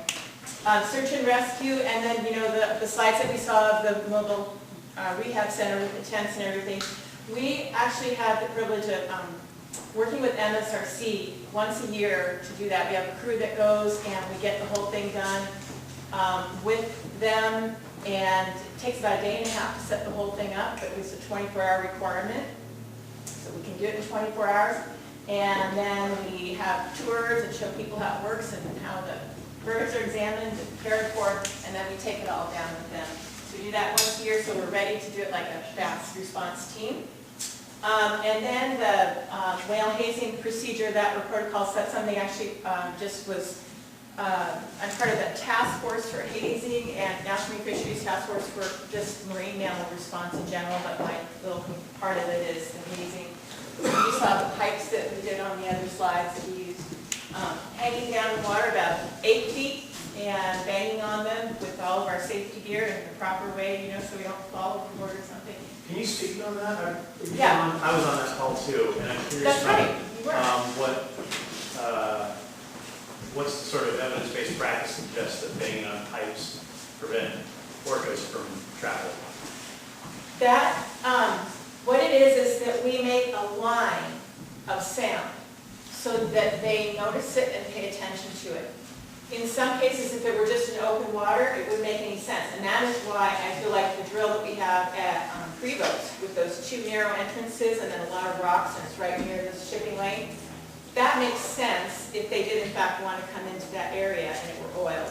You know, either we'd be keeping them out or keeping them in. The idea is that it's just providing low-level, constant pressure if you're in a confined enough space that they can see, okay, there's a line here, there's a fence here. Yes, we could go under it, but it's clearly bringing our attention to the fact that there's something funny going on here. And it has worked in different scenarios, so we just practice that. Alan? You're asking for an existence proof, does it work? Yeah, I mean, I was curious, like, is this sort of like real scene? Do you think it No, makes it's been sense? used in, I don't remember the name of it, it's called a lake in Alaska, it's not a lake, it's a lagoon, it's a narrow approach. Half a dozen, 8 orcas got inside and got spooked and didn't want to go back outside.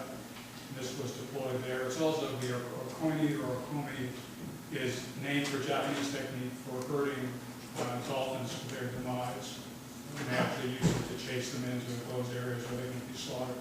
I was just thinking, I saw a presentation last year where someone with naval background was talking about how loud ship traffic is, Yes. right?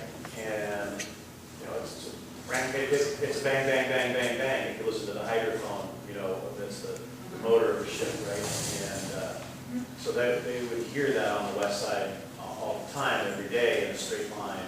And I don't know how they respond to that. This is a different frequency and it's a different spacing, time spacing as well. I mean, you can't have the pipe that fast that long. So nobody knows if it'll actually work, but it has worked on orcas, it has worked on other marine animals. And also they have, we discussed, I think, on the phone call that the ones in that one bay where they're brought to their slaughter is that they had the opportunity to get away if they wanted to separate from their group, but they didn't want to separate out from the group. The more they were in trouble, the more they stayed together. So they. Has anyone thought of netting, like to drop a really huge, very expensive set of seine? Like a trawl net that goes 60 feet down and doesn't move? Not so far one of the, well, you know, we went through that list on the phone call, and that wasn't on the list. The pingers on the fishing net is on the list, but it seems to be, it's just, again, if you have pingers on your fishing net, they're saying, oh, there's something strange going on here, and they will, if they have the right motivation, then avoid that. So, it will work in some circumstances and not in others. You know, and so we practice that procedure. And then, see what, I just have a picture of a really nice bunch of black oil that we're cleaning up, which is great. And why we're here, we've been here 28 years, and we've done spill responses every year except for 2, that because they just weren't there, not because we weren't going to respond. That was 2014. And why we have this group, I didn't know this until I went to this conference that Captain Port was at recently for WSMIC, and it turns out I heard from 4 different ex-captain reports that there's no other organization that does local response in the country. And I think it's just because of the kind of people that we have here, and the fact that we have so many waterways and islands and so much exposure to the aquatic environment. And there's people on Waldron that can tell you if your boat drifted off the anchor 3 days ago, think in their head and tell you where it's going to end up. You know, they just know. They know the water. And so we have all these different unique advantages, and so it works for us. How is IOSA funded? Kind of the usual nonprofit fundraising. And other than that, though, we do have contracts to provide specific services with a couple of different organizations as well. So it's kind of competition contracts, and then like 3 grants. I applied for 3 grants last year, which we got, and members and all that kind of usual. Almost. What do we know about how to clean up the legal bitumen at this point? What equipment might work or might not work for this? For our part of that, I mean, we have available to us about 12,000 feet of boom. Of course, in a spill like that, we'd all be working together, all the different organizations you saw represented in MSRC, which wasn't represented, but is here. We'd all be working together. Well, I'm just thinking about that Kalamazoo spill where millions of gallons went into the river and it all sank to the bottom. If that happened, there wouldn't be any cleanup. No, but in our area, you know how we've got all these bays that we do response to, and with the way the current and prevailing winds are, getting oil into those bays where it would be more impactful. That is something we can do something about, because there's, like I said, we've done all of the bays that are on the list and practiced them when we felt like this isn't quite working good enough, we go going back and trying again and trying to get it better. So that's something we could do. If it's sinking, I don't know, because if you're in deep water and it's sinking and then you're coming up into a shallower bay, whether it's going to go in or not. But I know that I was part of the NOAA training thing having to do with heavier oil. This was a couple of years ago. They had a huge group there. And the task force that I was in was saying, okay, the scenario is, here's cold water coming down the river from Deception Pass. And here's the channel, and here's the islands, and here's the scenario. And they were saying that, with the colder water than our salt water, it's actually going to sink faster. But the NOAA experts that were there, like Gary Shignoff and those types of people, scientific support coordinators, were saying, actually no, but we would have this many hours. In this case, it was almost to the second day, the end of the second day, before it would actually all sink. So we had this opportunity to protect things and do some containment up to that point. So that was our lesson from that. The Kalamazoo River spill was radically different in circumstances. The air temperature was in the 80 degrees, the volatiles came off extremely fast, and there was a very high sediment load and highly turbulent, turgid water. So they got a lot of mixing and adherence of the oil to the sand particles that sunk in that particular circumstance. It's not to say it wouldn't be a problem here, but it's a different kind of problem. Different kind, right? And I think they did the Deception Pass thing just to give us the extra challenge, It's like one less day level. So do you have boom that can work with sinking wells? I looked through all that kind of stuff that makes it deeper, deeper, and because they'll put like netting, you see that? Yeah, curtain and netting.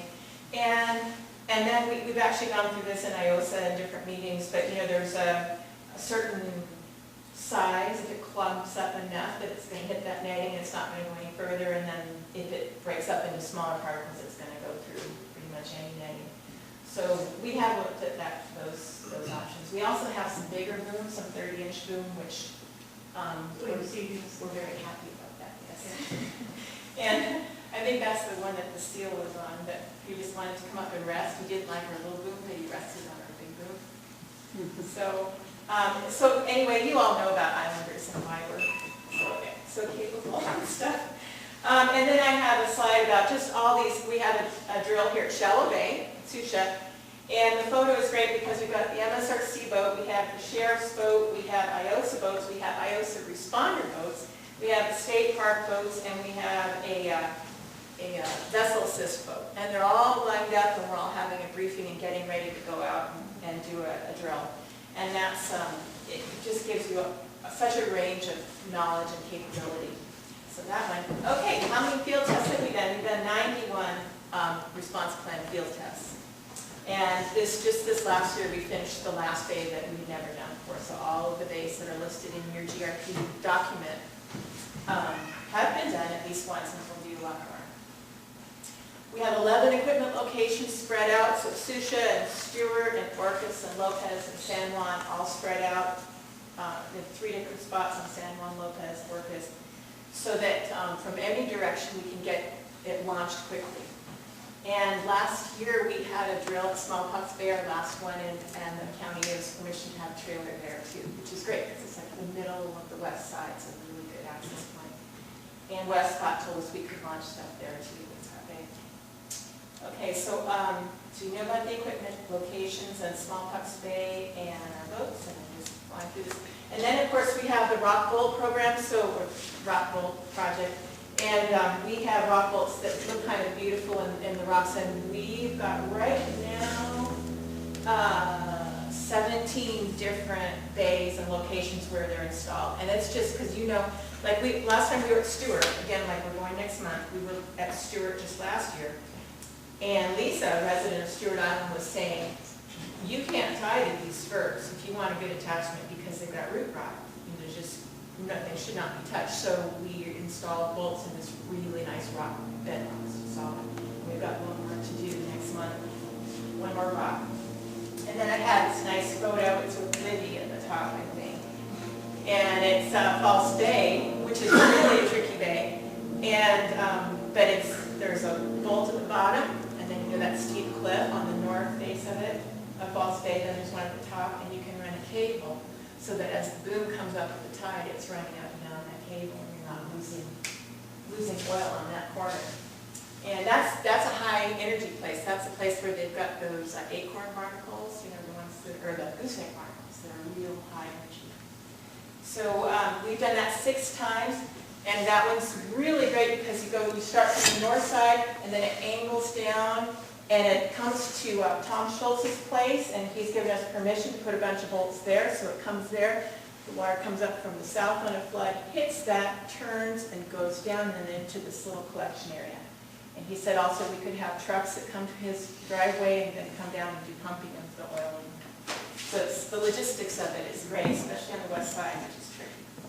Okay, so there's all the rock bolts. I wish you could see these rock bolts, they're so pretty. And then shoreline access, and this is something that's really different. It's not something that's done in the rest of the state. But we have a list of people that have shoreline property, their name, their phone number, the directions to get there. And if there's any impediments in getting there, they're explained, which is, some of them are funny, like dogs or cows chasing you, stuff like that. But it's all real concrete, you know, just practical information. Just because there's a heck of a lot of shoreline here in this county that's just not, it's just not public. You wouldn't even know how to get there for some of it. So that we also worked on a little bit during our orchestra last year. We did our first non-bay, non-GRP drill last year off of Camp Ocala on the west side. And worked in incredible weather, and we learned from the people that work there all the time and live there, that on a flood tide, where it says on the little book, this is where the flood tide's done, it actually goes 2 hours later. It just keeps flooding for 2 hours beyond what it says in the book, which is pretty good to know. And a picture of another great permission place that we have for access to False Bay. And so our role in a larger spill, and this is the kind of final thing, the first thing we are required to do is the site safety assessment, and that's with the meters going to the site where the oil is. We're required to be there in 2 hours from being notified, and we are measuring the concentration of 5 different toxic gases, or not good gases, within that area, and we're measuring then where is the safe areas. Like this is a safe point. If we go too much further, it's not. This point, this point, this point, this point. So we define the area where people can come in and work. And we continue doing that as things change. That's one role. The other one is just prompt transport of 2,000 and then 3,000 feet of boom. That 2,000 and another 1,000. That's required within the first 2 and 3 hours. So that's why we stage that boom in places, so that for that initial response, it's close and we can get there quickly. And then anything we can contain, that would be another step. Completing the protection strategy. So let's say we went to False Bay, then that would be our job. We would take this, figure out where it was safe to work and where it wasn't safe to work, and then protect that bay. And there was one drill I remember years ago from the Shell refinery, just right off in Fortis. And their scenario was a light product, and they had everybody standing by for the first 20 hours because it was so volatile that they said there's nothing anyone's going to do. It's just going to evaporate, and then at this point, well, we're going to move in and be allowed to respond. And then things like, access, staging areas, support people, logistics, all those things we need to do. That's another thing on the list. And then the wildlife search and rescue component. So those are the different things we do in a spill. And then I wish you could see this, but we have a really nice, after 5 drills at Westcott Bay, you know how much water comes into Westcott Bay. And so after that, we had, finally, we were able to do V, V, V, V. So it's like a layered thing. and you're taking the track. As the water comes up from the south, hits the north side, I'll do it this way, the north side of Westcott Bay and comes in, there's a little back eddy that's got to come back out on the lower part, right? And so just by identifying where that line is, where the incoming is, and then putting your V's, your boom, layered right here, then you can stop and collect the oil right there. So in this particular flood tide it worked. I'm sure there's really strong flood tides that where it'd be a little too much, but it did work in this one, which was great, because there's a lot of water behind that bay to, oh yes, the cute seal. And also I have one that just shows Hughes Bay. That's the south end of Lopez, and it's exposed to that westerly wind and everything. And so what we did is we did a regular V boom at the entrance of Hughes Bay, and it worked in a certain scenario, it looked great. It was all rough on the outside and behind the boom, it was kind of smooth. But then there was a day where it was really windy, and so we worked on a strategy that just, here's the wind coming, and we used the boom to just cut off this part of the bay, because it was just too tumultuous here for the boom to be effective. But we still figured out how much boom will it take to go from here to the halfway point, what can we attach to, and now we've got our backup plan written in our document as well, so we don't have to think it through at the moment. And then wildlife rescue and safety record is 100% and no accidents or problems with safety. And the biggest in conclusion, the thank you part of it, I have this picture of all kinds of people, Department of Ecology, Coast Guard, IOSA, ConocoPhillips, and a local contractor, all working together with IOSA, and just like what we have here today. It's just a nice community and working together, and everyone just blends into one unified effort, which is really nice. And I think that's it. We already talked about the pipes. So that's the weirdest slideshow ever. Didn't see a darn thing. But anyway, so I'll get my computer fixed. So if you have any questions, our IOSA number is 468-3441. So, thank you. Thank you. And I know it's